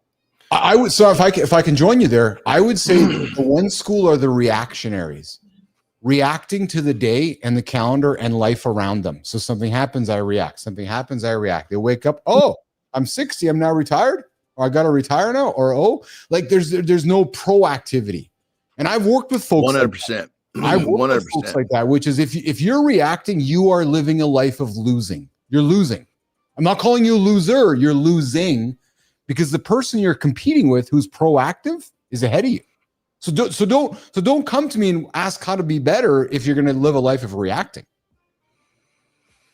Yeah. Well, and it's just the idea of being proactive or not. Yes. It's the intention of, okay, I'm just going to live this loop I'm unhappy with, or the idea that I'm going to just keep and trying to improve my loop, even if I'm really, really happy because I know there's still more. Yes. We never really stop. Bingo. Remember, guys, that confidence that we talk about doesn't come so Keith and John just all of a sudden just didn't wake up and had confidence. Of course we did. But my all humor aside, that confidence came from stacking little wins along the way. Right. It's not stacking one massive win. It's stacking little ones every single day. And I would invite you to think about this. Again, something we talk about ad nauseum. Those wins start the night before. My win, because I was in bed on time last night. My win this morning started because I was sleeping on time last night. So by the time my morning started, I was already ahead of today's wins because of what happened last night when I went to bed. True story. Yeah, it's when I go to bed, I've already envisioned a good chunk of, I pretty much know what I'm doing the next day. Yes. If I'm not excited about tomorrow, I'm going to fucking continue to work on my plan for tomorrow until I am excited about it. So yes. Every day I get to wake up into a world I want to be in. John, ever wondered if dumbbells or barbells are the real king of the weight room? Today, for the next few minutes with Johnny here, we're going to break down the definitive guide to both so you'll know exactly which one gives you the edge in strength, muscle, and longevity. What if the training tool sitting right there in your gym could unlock performance you never knew you had, while the one you've been relying on has been secretly limiting your potential? Every morning, men walk into gyms making the same critical mistake, choosing their training tools based on outdated assumptions instead of understanding what their bodies actually need. When you understand which tool gives you the edge for your specific goals, your training transforms from guesswork into a precision instrument for building the strength that matters. Stop leaving gains on the table. It's time to discover your competitive advantage. I want to keep this conversation more about in the gym and less about building a home gym. And this isn't about lifting heavy, it's about training smart. Understanding the differences between dumbbells and barbells can help prevent injuries, accelerate progress, and finally, perhaps design a routine that wins. Whether you're a beginner over 40, the decisions of what we're going to talk about right now, I think is going to matter. So, John, when somebody walks into the gym, am I picking dumbbells or barbells first? And I know that's a very open-ended question, and I know you have 1,000 questions next to that one. But let's just dumb it down. Dumbbell, barbell, or is there? I'm just starting out. Is there a big difference which one I'm selecting? I mean, I guess it really depends on the level of the beginner. If you've lifted weights before, it does either one will do. I would just say stay off the machines. Why? Okay, great. Why would you say stay off the machines? Why would you say that to somebody? Well, I mean, machines are designed usually for some sort of an isolation. Okay. Right? Okay. So, and at very least, most of them, there's going to be no core contraction. Okay. So by using a bar or a dumbbell, series of dumbbells, yes, you're just going to get more mileage for your effort. Oh, yeah. Now, if you've never lifted weights before, go in and get acquainted on the machines. They're designed to be safe. They're designed to help you if you don't know what you're doing. You sit on that thing and look at the little picture. It shows you what muscles it's working. It's pretty easy to figure out what the pathway of a machine is. Yes. Yes. So it's a great starter. I never thought about it the way you just presented it, but yeah, I guess the machines are the less imposing way for somebody new to a gym about whether you go to a dumbbell or a barbell, because you're right, the machine shows you the pathway. You just have to put the force behind it. Well, you think it lowers the barrier, doesn't it? Really, it lowers the barrier. 100%. Yeah. There was no talk of core work before machines. Because your core worked all the fucking time. Of course, because when you're lifting a barbell or dumbbell, if I'm doing a shoulder press, my core is 100%. Like this morning, I was fully engaged. You had no choice. I had no choice. I was not pushing over anything in my shoulders if my core wasn't involved. Exactly. And so that, again, if by going most machines, not all, but most machines are going to allow your core to relax. Yeah. John, does the idea, I'm being serious with this question, do stabilizer muscles really make a difference, or is that just fitness bro talk? Oh my God. Are you kidding me? No, they make, but keep in mind, stabilizer muscle is something that like a competitor or a high level athlete is going to give a lot of attention, because he's only as good as the weak link. If you're just in there for health and fitness, I don't know that you need to worry too much about that. Good. What you'd say to somebody is worry about your form, worry about holding your weight properly, worry about keeping your, lifting with your legs, worry about being intentional. That's what you probably say. Am I right? I would say worry about showing up. I like that a lot. Yeah, because if you show up and you get in there and you start off with machines, you're going to learn. Just keep showing up. You're not making progress when you don't show up. Love that attitude. If you had to pick only one for a home gym, I'm designing one. Space aside, brother. Don't ask me the question about space. We say one. What am I developing? Yeah, I'm working on a home gym, and I have unlimited space. I don't want to buy barbells and dumbbells. Okay. What are you telling me to buy? A set of dumbbells? I would say dumbbells rather than barbells. Yeah. Why?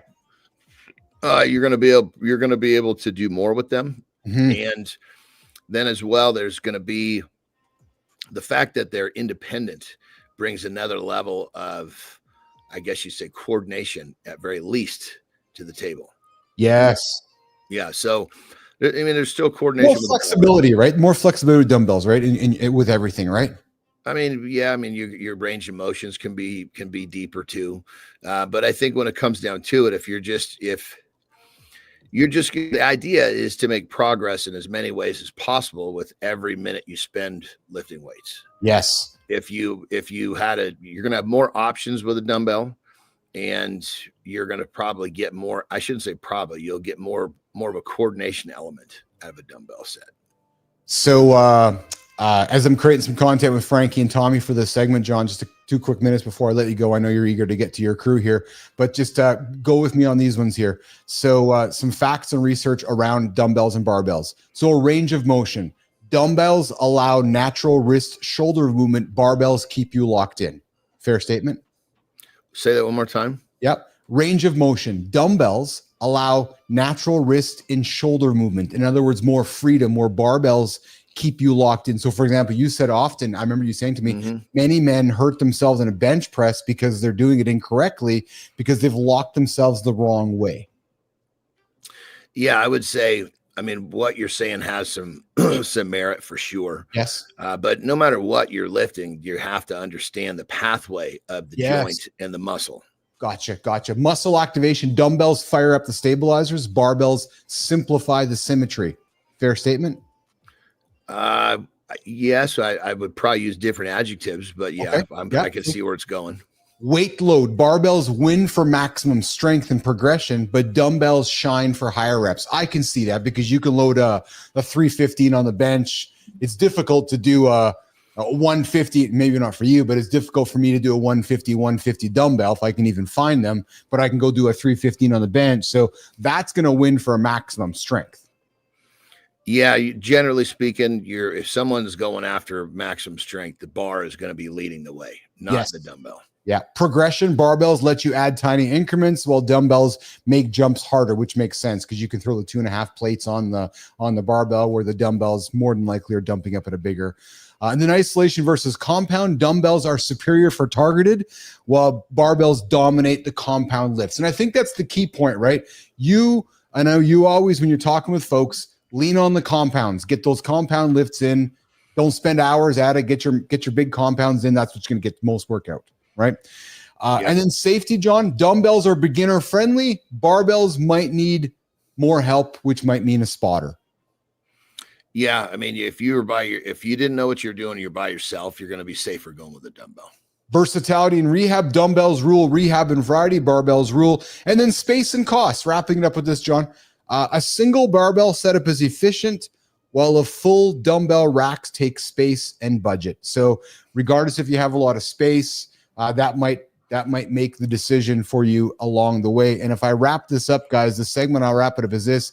Guys, remember, John said it, guys, regardless if it's dumbbells or barbells, showing up is what counts most. Learning how to use both to become the strongest, healthier version of yourself is going to be the secondary to that. Don't get stuck in one lane. You'd agree with me there, right? Don't get stuck on one. Rotate, master, get better at both. Train smart, stay consistent, never hit snooze, and just bottom line. And I'll add this too, as John said, and I love that he said this. Just get there, and if it means starting on a machine, start on a machine. You're there, right? So just get out of the gate. Awesome. Good stuff, man. That was a lot of fun. Thank you. Of course, my brother. Yeah, of course, these shows there's no guests. I actually dig them. Yeah, they're fun, 100%. Yeah, so we'll be going through a few of these this month as we're looking to do some resetting here, but it's all good. It's all good. So it'll be a fun week because Jimmy's going to be away for a couple of days this week.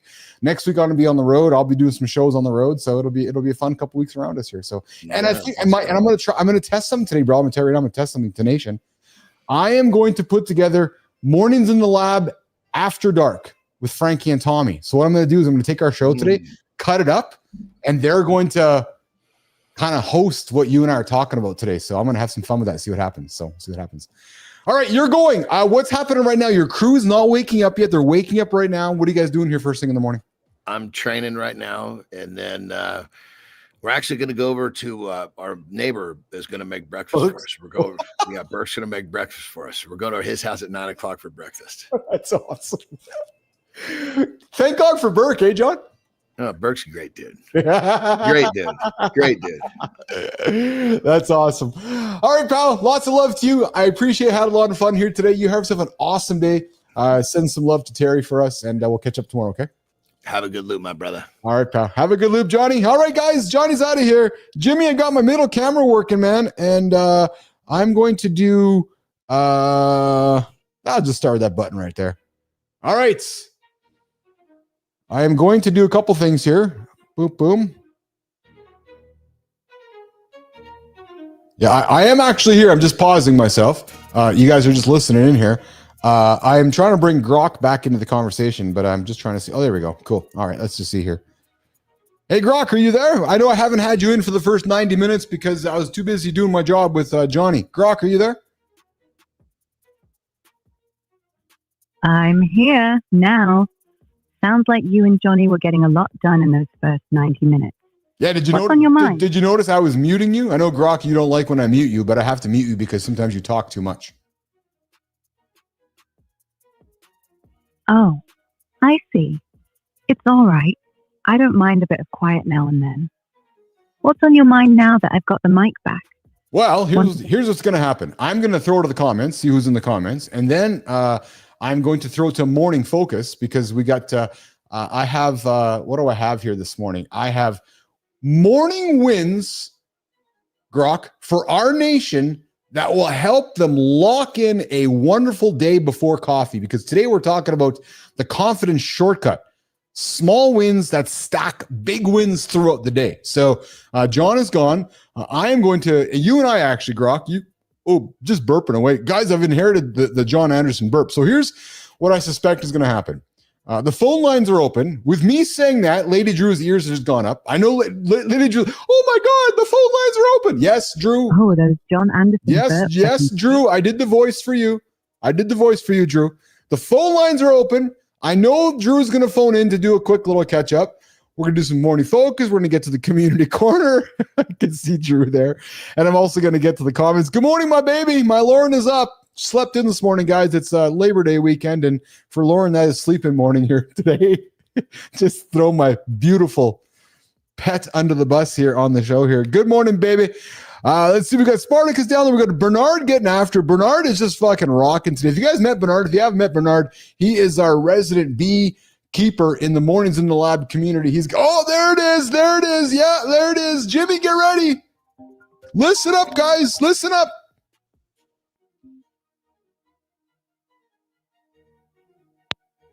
Good morning, Lady Drew. Oh, you're there. Okay. No, honey, it's more like, yeah, good morning. Hey, you got me in there. Okay, so first of all, I'm the total smart ass from you know where. So Drew, first of all, we have to do a reflection, Drew. So Lady Drew, I'm going to do like old school radio with you. Lady Drew, turn down your radio. Well, that's fine, honey, because earlier I was in the mirror doing a reflection to make sure my hair didn't look like the birds did it. Oh, Jesus. No, but I'm telling you, I know we're like 1980s radio right now, because I know you listen to me on the YouTube when you're on the phone. So you got to turn the radio down because there's a slight delay because I can hear it there. Oh, well, let me do this. It's actually my television. Oh, I've got you on my phone and my television. Nice. So, John Jacob Jinglehammer Smith comes in. Does the Labor Day holiday have an interesting history? Well, we're actually have that question to Grok, I guess. Lady Drew, what's going on today? Give us a quick little upside. Talk to me about today. How was your weekend, Lady Drew? Give me your Monday morning comments from Lady Drew this morning. Well, I will after you do, because I'm quite sure you get a number that don't even ask how you're doing, but I want to know how you are doing and everybody else. So thank you for asking. I'm awesome. I've reconciled that my boy's leaving today to play some hockey. So I got my head in a good spot here today. I've had a great show. I've stacked a bunch of wins already this morning, Drew. So I'm feeling good. I'm feeling good on this Monday of Labor Day. Well, absolutely wonderful. What you do, dear, the best place to lay your head is on your wife's lap. Let her stroke your hair and say, look, honey, it's going to be fine. We were without children before. We'll be with our children on visiting time. But, that's part of life. We all grow up and have to go on our own little adventures that are set course for us. But happy Memorial Day, everyone. Always enjoy life and always enjoy yourself in the most positive, wonderful ways and things. There you go. Lady Drew joining us. daily during the community corner, during the bottom hour of Mornings in the Lab, the Morning Circus. And we have our character, Lady Drew, always joining us. I think I'm going to surprise Drew and throw her into one of our segments here in the future. Drew, you keep watching. Drew, are you liking our Frankie and Tommy stuff? Honey, everything you and Matthew do and everyone that's involved, you guys do a fantastic job. Just keep up the work, because I'm going to tell you, for those listening, when LinkedIn got away with their auto events, I was like, oh, that's fucked up.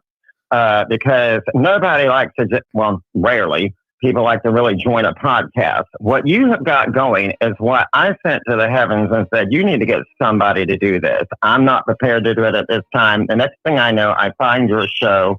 I'm like, hell yeah, this gentleman's got the shit together and going on. Awesome. I appreciate your support, Drew. I'm going to let you go. I always love you joining in here. And as you know, I'll say it to you. Lots of love from me to you. I appreciate you so much.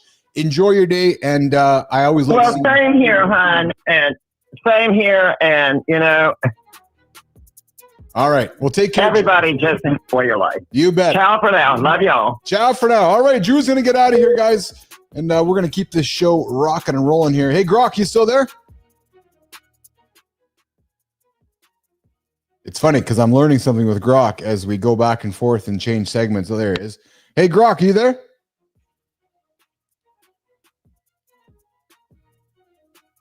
I'm here. What's on your mind this morning? Hey, Grok. So John Jacob Jingleheimer Smith has a question for us, Grok.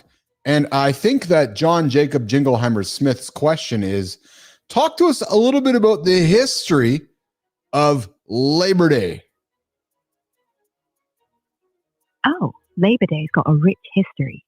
It started in the late 1800s in the US and Canada, celebrating workers and their contributions to the economy. The first US Labor Day was on September 5, 1882, in New York City, with a big parade organized by labor unions pushing for better working conditions. Think 10-hour workdays, safer workplaces, and fair pay. Big issues back then. It became a federal holiday in the US in 1894, signed by President Grover Cleveland, and Canada followed with its own version around the same time. Fun fact, it was partly a response to tense labor strikes, like the Pullman strike, to show support for workers. Now, it's a nod to the labor movement, often marked with parades, barbecues, and a well-deserved day off. Want me to dig into any specific part of it?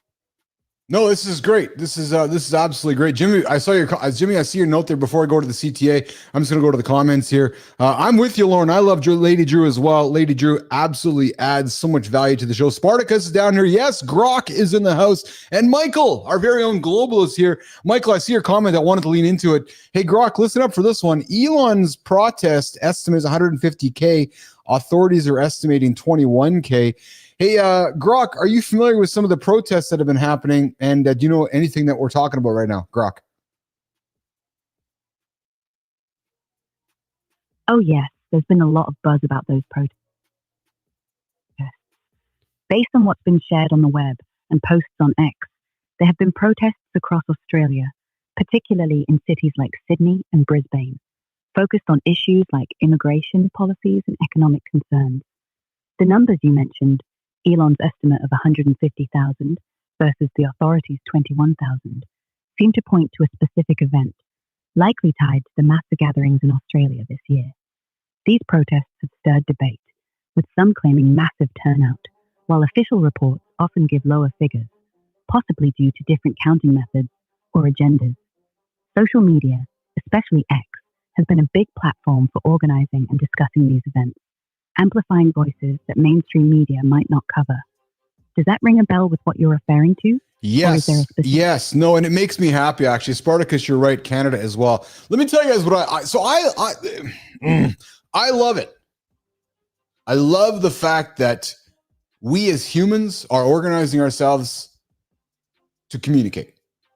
Notice I said communicate instead of protest. I don't care what the reality is. It's just that, we're using these tools to bring us together. And I think if anything is showing me is that we are now the media. Elon said it yesterday. We are the media, guys. We are the media. Listen, do you want to have what you see decided by 4 or 5 people? But that's the old way of media, right? Where now it's like, hey, if there's 100,000 people protesting over there and you open up your phones, your X, your Threads, whatever device you're opening on and sharing it, we as humans now have that power. And I do not mind that at all, frankly. I like freedom. I like freedom of expression. I like freedom of speech. I like freedom of gatherings. Right? I'm a fan of that. So the fact that, we as humans are the media, we need a way to organize ourselves with that. And we're doing that using these platforms. So guys, you guys can join the show right now. Right now, you can join live. 431-300-3005. Phone, text, or leave a voicemail. Do you agree with me or disagree with me? Do you like these mass gatherings coming together using these tools like Instagram and X and Threads? Or do you wish that we're moving back to a world where, the mass media, the Western media tells us what's happening or not happening? And if you're watching this show or you are part of this show, not live, why the fuck aren't you? True story, 8 o'clock Eastern time right here, LinkedIn, YouTube, and X. If you're not, I invite you to go over there right now. If you're watching the show on your TV, go to the Mornings in the Lab channel, click on it, subscribe, be notified, and become a member of the Mornings in the Lab community. Jimmy, let's move on to the Morning Focus. What if the chaos or clarity of your entire day hinges on a handful of decisions you make before your coffee even has time to brew? Most of us surrender the most neurologically powerful minutes of our day to screens, stress, and autopilot behaviors. We react rather than direct, creating a pattern of mental fog and diminished performance that follows us from sunrise to sunset. By implementing a strategic sequence of micro wins before reaching for your phone or coffee, you can hack this neurological window to dramatically enhance your focus, productivity, and well-being, all within the time most people waste scrolling through notifications. Own your morning, own your life. We're talking. Morning wins. You can lock in before coffee every single day here as you guys get up and get after. Before we do that, though, I want to look at the comments here. I see some of the comments coming in here regarding my comment about protesting and bringing folks together. Starting off with Adam Holroyd. Everyone wants to be heard. It's funny. Holroyd and I are drinking the same Kool-Aid. I'm true. If I have to leave, just put Holroyd here, Jimmy, Melissa, he'll take over just fine. Holroyd is the OG. He's the dog. He's got it right. Everyone, we all want to be heard. We all do. Some of us use the tools better than others to organize it. Michael says during 24/7 protests, the audience could send fresh pizza and mail to the post office. And it's, let's see here. And then Spartacus, if it's positive, it's good. If it's not, it's chaos, and chaos continues. And it seems to be the most different countries. People feel like they're being replaced. Yeah. So I'd like to offer a comment on immigration and the deportations happening around the planet, it seems. Listen, I'm a fan of humans first, period. Hang on that. Humans first. Love humans. Don't care what gender you are. Don't care what sex you are. Don't care who you sleep with. Don't care what skin color you are. Love it. But I'm also not naive. I love being Canadian. I love being North American. I love culture. I'm proud of my culture. I'm proud of the culture I was raised in. And maybe as I'm getting a little older, I'm becoming protective of that culture a little bit. So I can see why people get their knickers in a knot around immigration or deportations. Because you wake up days, weeks, months, years later, and your culture's gone. Because maybe melting pots of other cultures have shown up and you're living in a society that is not what you thought it was. So to me, it's not about right or wrong. It's about having a conversation, which is why I have started this show. So we can have a conversation about it. Because whether you agree with me or disagree with me, I want to learn. I want to be curious. I want to talk about it. Right? So these protests that are happening, as Adam said, it's a great way for us to be heard. I got no problem with protesting. I got no problem with folks that want to be heard.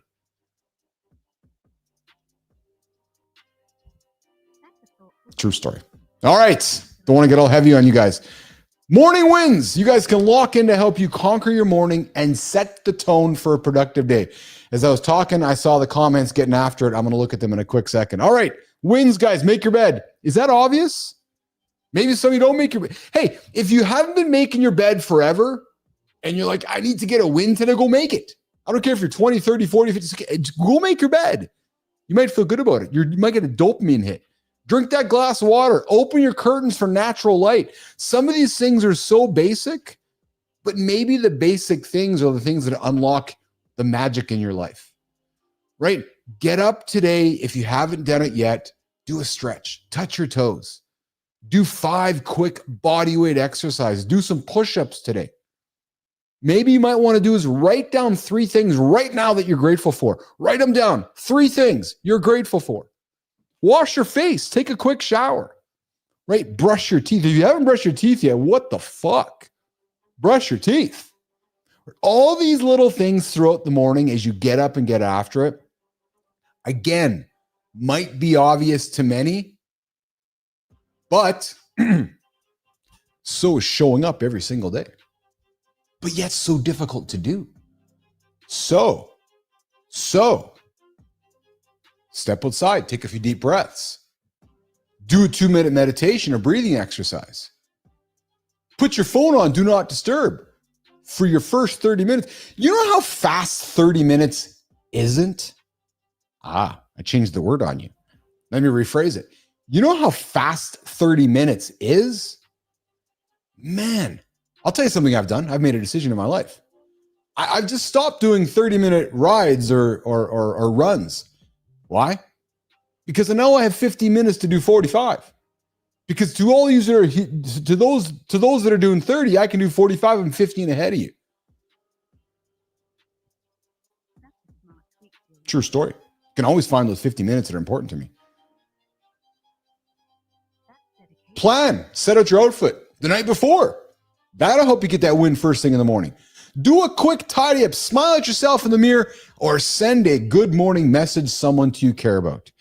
As a matter of fact, I'll do that right now. I'll send a note to my kids right now. And what are you guys doing right now? Pick up your phone, guys. Pick up your phone. Pick up your phone. Send a message to somebody you love right now. Whether you're watching the show live right now or whether you're watching it on demand, pick up your phone and send it to somebody that you care about and watch the magic happen. These small wins, you guys get after them every single day. These small wins will create that momentum, those dopamine hits that will last all day.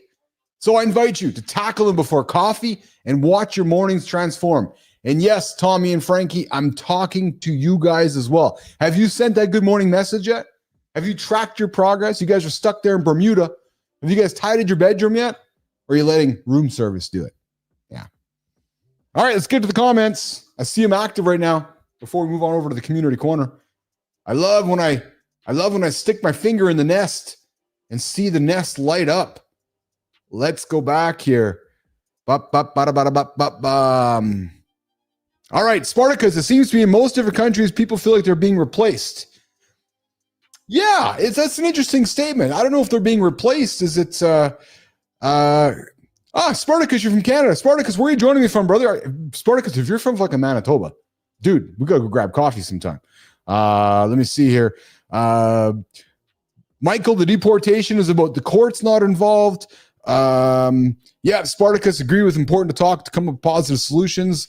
The bed makes itself. Yeah, true story. Let's see here. And I see that Bernard, I see it's a hot topic. I think some of it is right and necessary. I think others should be allowed to stay. Are you being productive to society? You know what? That is the best statement right there. Because I'm with Bernard. I'm if you're a contributing member of society, then fucking stick around. Contribute. I got all the time in the world for you. And I think Bernard agrees with me here too. I think Bernard would say, I agree with exactly what Keith is saying. If you are contributing to society and not just being a harbinger and you're contributing, you're valuable, you're doing things that are helping, not just being a fucking leech, hallelujah, 100%.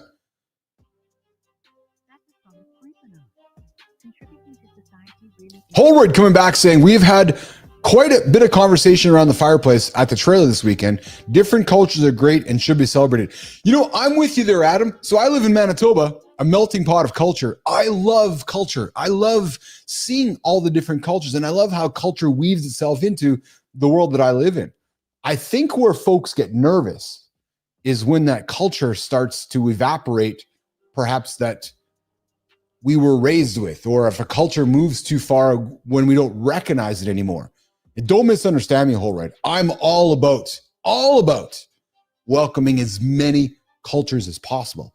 I think where folks get nervous, like I said, is when we start to see it evaporate from what we're used to. Bernard comes in and says, culture is very great and important. We have so much to share with each other from a place to love. Yes, the people I have issues with are the ones that can't or choose not to follow our laws. Holroyd. I'm with you there, Holroyd. It goes back to Bernard's comment, right? If you're not contributing to society and all you're doing is fucking locking up the courts, locking up the police system because you're being a fucking pimple on society, get them out of the fucking country. Put them on the plane, put them on the bus, and get them out of here. I'm with you there. And then Michael, immigration is about allowing others into the country for the economy surge and benefit costs. You know, here's something that nobody's talking about, and I'm glad that Michael put it on the table. Here's how humans have to work. If we don't want immigration, we got to be making more babies. But we don't hear the governments, we don't hear about humans going, we got to make more babies. And I know it opens up a whole other can of worms because we got to find affordability with that. But if we want the human race to survive and the human race to last, then we got to make more babies. The problem is, you know, where I'm living, we're not making enough babies, Spartacus. So what we're doing is we got to bring immigration in to keep society moving along the way. Spartacus, it's almost as if all the immigration topics are making us indifferent, which should not happen. Every person has a gift and created equal. Yeah, we got B-Drive coming back here. Spartacus in Quebec. Awesome, brother. Bonjour. Yeah. Bernard, what you see is people coming here for an opportunity to be better. They outwork most Americans, but do get some breaks that are taken advantage of. This is great, guys. I get so excited because this is the point of a live show. Roofy, this is the point of a live show. When you have this conversation happening in front of you and people are engaged because you press a button and people have opinions on it. I love seeing from Spartacus. I love seeing from Bernard. I love seeing from Michael. Love seeing from Holroyd, right? Spartacus, people forget we're probably immigrants and immigrants help build this country. True story. I'm not here if my grandparents aren't here. It's just true, right? So immigration is potentially important. Lauren comes back and says, do cultures not evolve or can't they? Well, and I think that's part of the nerves around the digital world we live in is that without borders, cultures become potentially very gray. And we maybe lose a Canadiana culture or American. Spartacus can relate to this. You know, we grew up here in this country where for the longest time, for my American friends, you guys might not know this, but for the longest time, our radio stations and TV stations in Canada had to play a certain percentage of Canadian content to protect Canadian culture, called CanCon. Many Canadian artists made a living out of this country because of those government rules. Now, I'll be honest with you. I'm not really a fan of government rules. They're like, oh, you got to make so much percentage of Canadian content. I'm like, well, no, why can't we make the best content? Right. So that's where things get cloudy for me, which is, oh, is it because I'm Canadian, you're lowering the bar? No, let's make the best quality content. Great conversation, guys. Great conversation. Oh, my goodness. A lot of good comments here in the community. Adam Holroyd over there in Ontario. Man, this is great, guys. I'm loving it. I am loving it. All right, Jimmy, listen. Let's do this, Jim. Let's get to the community corner. Let's reset for community corner, and we'll work towards wrapping up the big show here on Mornings in the Lab with Keith, John, and friends. Jimmy, let's do community corner, brother.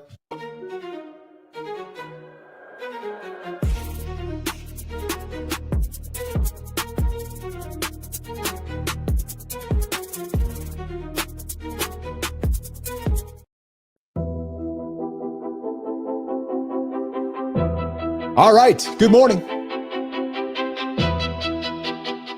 Hey, do you get into conversations with strangers? Ha ha! I know my lovely wife does. There's not a stranger she won't talk to. True story. And within a second, they are no longer a stranger. They are her friend.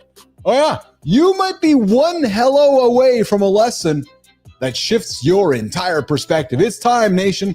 It's time, nation. It's time, nation, for the Community Corner, where we connect LinkedIn, Substack, and YouTube. Where, Grok? Right here on Mornings in the Lab. And today's stories, we're going to explore the issue with therapy models for men. What? Therapy models for men? What you can learn from strangers? No, Lauren's not on the show here today. And how we can do a whole segment, how to talk to strangers and make them your friends. And I think Lauren would be the best for that. Oh yeah. And then we'd get Keith and Brooks, Brooklyn and myself to do commentary. That'd be the awesome segment. Hey, Frankie and Tommy, we should do that. Yeah, we'll get you, me, Frankie, Tommy, Brooks, and we'll put Lauren on camera, how to talk to strangers and make instant friends. Yeah, new segment coming up here on Mornings in the Lab. Yeah, true story. All right, let's do it. Let's get into Substack, Jimmy. The 6 biggest ways men are misunderstood in therapy. And Tom Golden pulls no punches in his Substack piece, arguing that therapy models often fit women better than men, and that just seems to be the problem. He breaks down 6 major misinterpretations, from assuming silence means emotional shutdown to thinking men resist therapy because they're scared of vulnerability. Well, Golden reframes these behaviors through biology, testosterone, and status insensitivity, explaining that men often process through action, structure, and dignity. The takeaway is that therapy doesn't need men to change. It needs men to meet where they are. Fellas, do you think most men have ever felt truly understood in these spaces? What has your experience with therapy been like? Yeah, so why the different voice, Keith? Well, because sometimes just talking in a normal voice gets boring. I've said it all along. I tell Jimmy.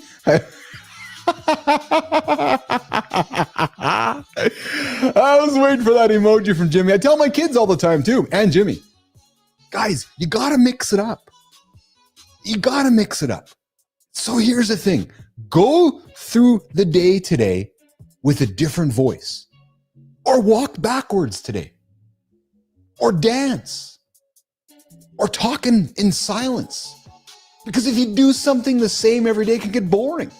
So just try things out. I'm telling you right now. Yeah. All right, LinkedIn. A leadership lesson at 30,000 feet. Ryan Leckie shares how a random seat assignment on a plane. Yeah, plane. Not on the Red Bull plane where the 2 pilots are jumping into each other. Last week's show. Oh yeah. Turned into a life-changing moment and turned into one of the most impactful leadership moments of his life. What was the bottom line for Ryan? Next time you find yourself in the company of a stranger, look for Lauren sitting next door talking to them. Yeah, because they'll have all of their time filled. True story. Don't let the moment pass. Say hi. You never know when a casual greeting becomes an unforgettable experience where you can learn from someone or even teach them something. Be open to serendipity. Some of the best leadership lessons don't happen in boardrooms. They happen in human moments that feel random, but hit with precision. Oh, I love you, baby. And guys, just trust that divine timing. Sometimes the right words land exactly when you need them. Over to you guys. Have you had a chance encounter that have stuck with you over time? Guys, you saw it here on the show. We had Jon Andersen on the show last June as a guest. John's name is now on the show. He's not only a friend, but a co-host. So that serendipitous moment has turned into a wonderfully, wonderfully sound, strong foundation. All right, YouTube, how to read more instantly. The channel Better Life Mindset features a clip where Chase Hughes drops a simple but powerful way to read people. He says to stop overanalyzing body language. Oh. If you want to understand someone fast, look at the mask they wear. The persona built to protect insecurities or get a need met. Approval, control, safety, belonging. These are the real drivers. The simple question to ask yourself is this: what does this person want?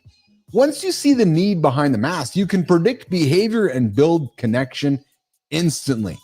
So guys, I'm curious. How do you read people? Do you judge a book by its cover? We all do, don't we? And how often do you hear, I feel like you get me, from others? Yeah, there's a true story. Rarely. All right, guys, that's it for today's Community Corner Stories. Remember, if you want your story featured on the show, follow us, tag us in your next post. Jimmy, Creator Spotlight. Fun fades, legacy doesn't. That belief shaped one leader's path away from quick wins and toward growth that actually lasts. He spent years closing big deals, scaling accounts, and building momentum. But what sets him apart is how he invests in people. He helps professionals find clarity, confidence, and the courage to lead. Mornings in the Lab is proud to celebrate Alexandra Blay, a strategist who reminds us that the real measure of success isn't the rush of today, but the legacy we leave behind. Word. It's a big word. Big word. Legacy. Legacy is a big word, but for Alexandra, it's not talk. It's how he lives and works. He's spent years breaking into new accounts, driving SaaS growth, and closing the kinds of deals that push business forward. What makes him stand out is how he uses that same discipline to mentor professionals who feel stuck, helping them find direction and start leading with purpose.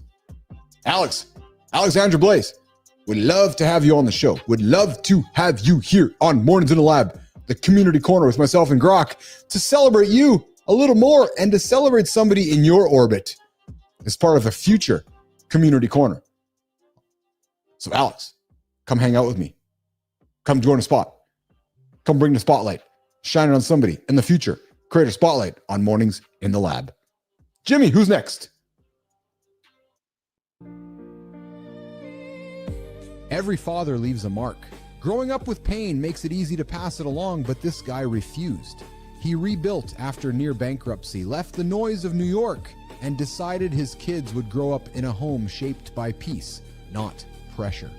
Today he runs a multi-million-dollar business, co-founded a brotherhood for men, and through his Peaceful Fathers movement and newsletter, he helps men turn struggle into strength to raise resilient and happy kids.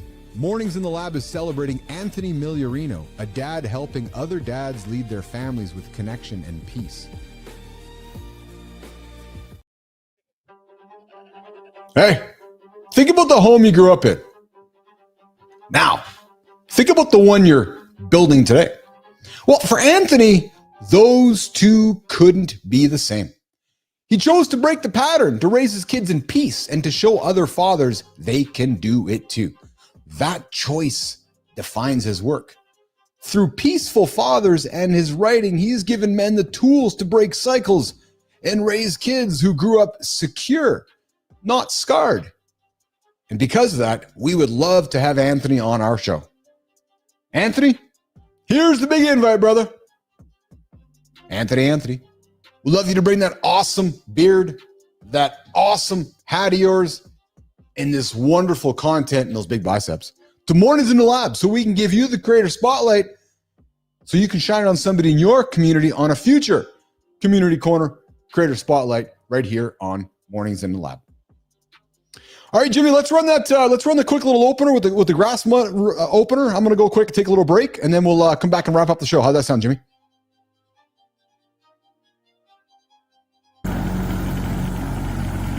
Frankie, Tommy, what are you guys doing, man? Oh, you know, just calling you. We are still in Bermuda. Hanging around, getting a tan. What? You're still stuck in Bermuda? fuck, man? Stuck? Nah, call it extended research. Researching the snooze button. Hey, do we have a show tomorrow? Is it the same thing every week? 8 a.m. Eastern time? I know when you hired us, you said that, but I didn't think you were serious. Nobody does that. Of course we have a show tomorrow. Yeah, 8 o'clock Eastern time. Hold up, are you mowing the lawn, Keith? You are supposed to be hosting, not landscaping. Cutting grass builds zero confidence. Push-ups would have been faster.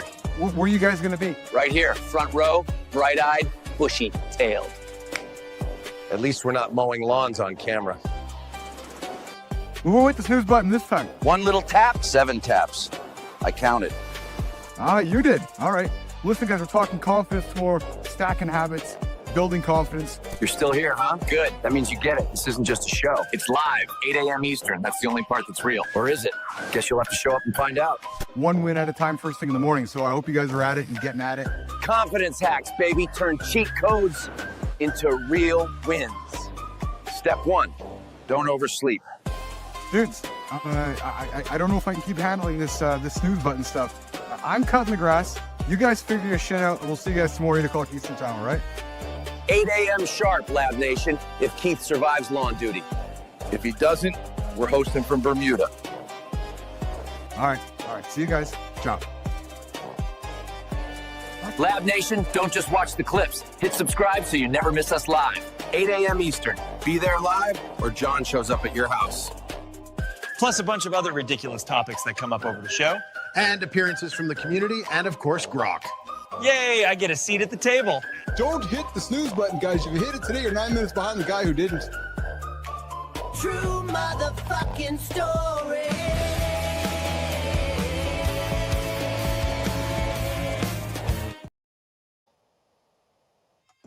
Having some fun with Frankie and Tommy. What's up, boys? Good to see you guys. Frankie and Tommy joining us from Bermuda today. They've been there last week, stuck, snoozing on the snooze button. And as a matter of fact, I don't know when they're going to be next. So Frankie and Tommy, we're going to chat today. We got a meeting, guys, later on today. And we are going to set your agenda for the rest of the week. Nation, the rest of the week.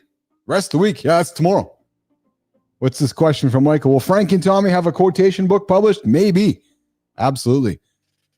You guys might have heard me say earlier, you guys can also join our show. You want to be a character on the show? Let's talk. Let's do it. Do some crazy things. Step inside of the show. Become a character in the mornings in the lab universe. Before you know it, might have B Drive in there. Might have Bernard in there. Might have Holroyd in there. Might have Lady Drew in there. But guys, what a wonderful show here today. Today we got into the confidence shortcuts, small wins that stack big habits. We talked dumbbells and barbells. What choices do you want to make? Is it a dumbbell? Is it a barbell? We also talked about culture. We had a big conversation about culture on the show here today. Yeah, absolutely. Yeah. We what else we get in here today, guys? We talked about I gave you guys 20 wins, 20 things to consider getting your day started with. Guys, if you're stuck in the morning, stacking quick habits will be magical. Unlocks that dopamine, gives you that fire, and get you up and get after it. All right, what do we got coming tomorrow? Jimmy, I'm doing a quick little check here. Tomorrow, guys, Frankie Tommy, attention hacking, episode 2126, attention hacking, how to stand out without being loud. Not hosted by Keith Billis, because Keith's loud. True story. How to stand out without being loud tomorrow. We have a guest showing us on Wednesday. Hey, Grok, tomorrow's big conversation, how to stand out without being loud. Any comments on that, Grok? Oh, that's a brilliant topic. Standing out without being loud is all about authenticity and consistency. It's like choosing quality over volume. Think deep posts on X that spark real conversations, not just shouting for attention. People notice when you're genuine. Show up daily and add value quietly but powerfully. Maybe it's a thoughtful comment in the Lab Nation chat, or a small, consistent habit that makes you memorable. Got any quiet strengths you think make you stand out? No, actually I don't. I'm in good shape. Yeah. Although I'm hold on. Hey, you here? Hold on a second, guys. Karts is here. No worries, I'm here. It sounds like you're in great shape, which is fantastic. What's on your mind now? I'm actually heading out. I think my son is here on the way out to Saskatchewan. So, guys, I'm going to get out of here. I'm running away for a hug. Guys, we'll see you guys tomorrow. Mornings in the Live with Keith, John, and friends, 8 o'clock Eastern time, right here on YouTube, LinkedIn, and X. I'm going to grab a hug from my son. He's heading out for his next big journey in life. Nation, we'll see you guys tomorrow. Jimmy, get me out of here, brother. Oh.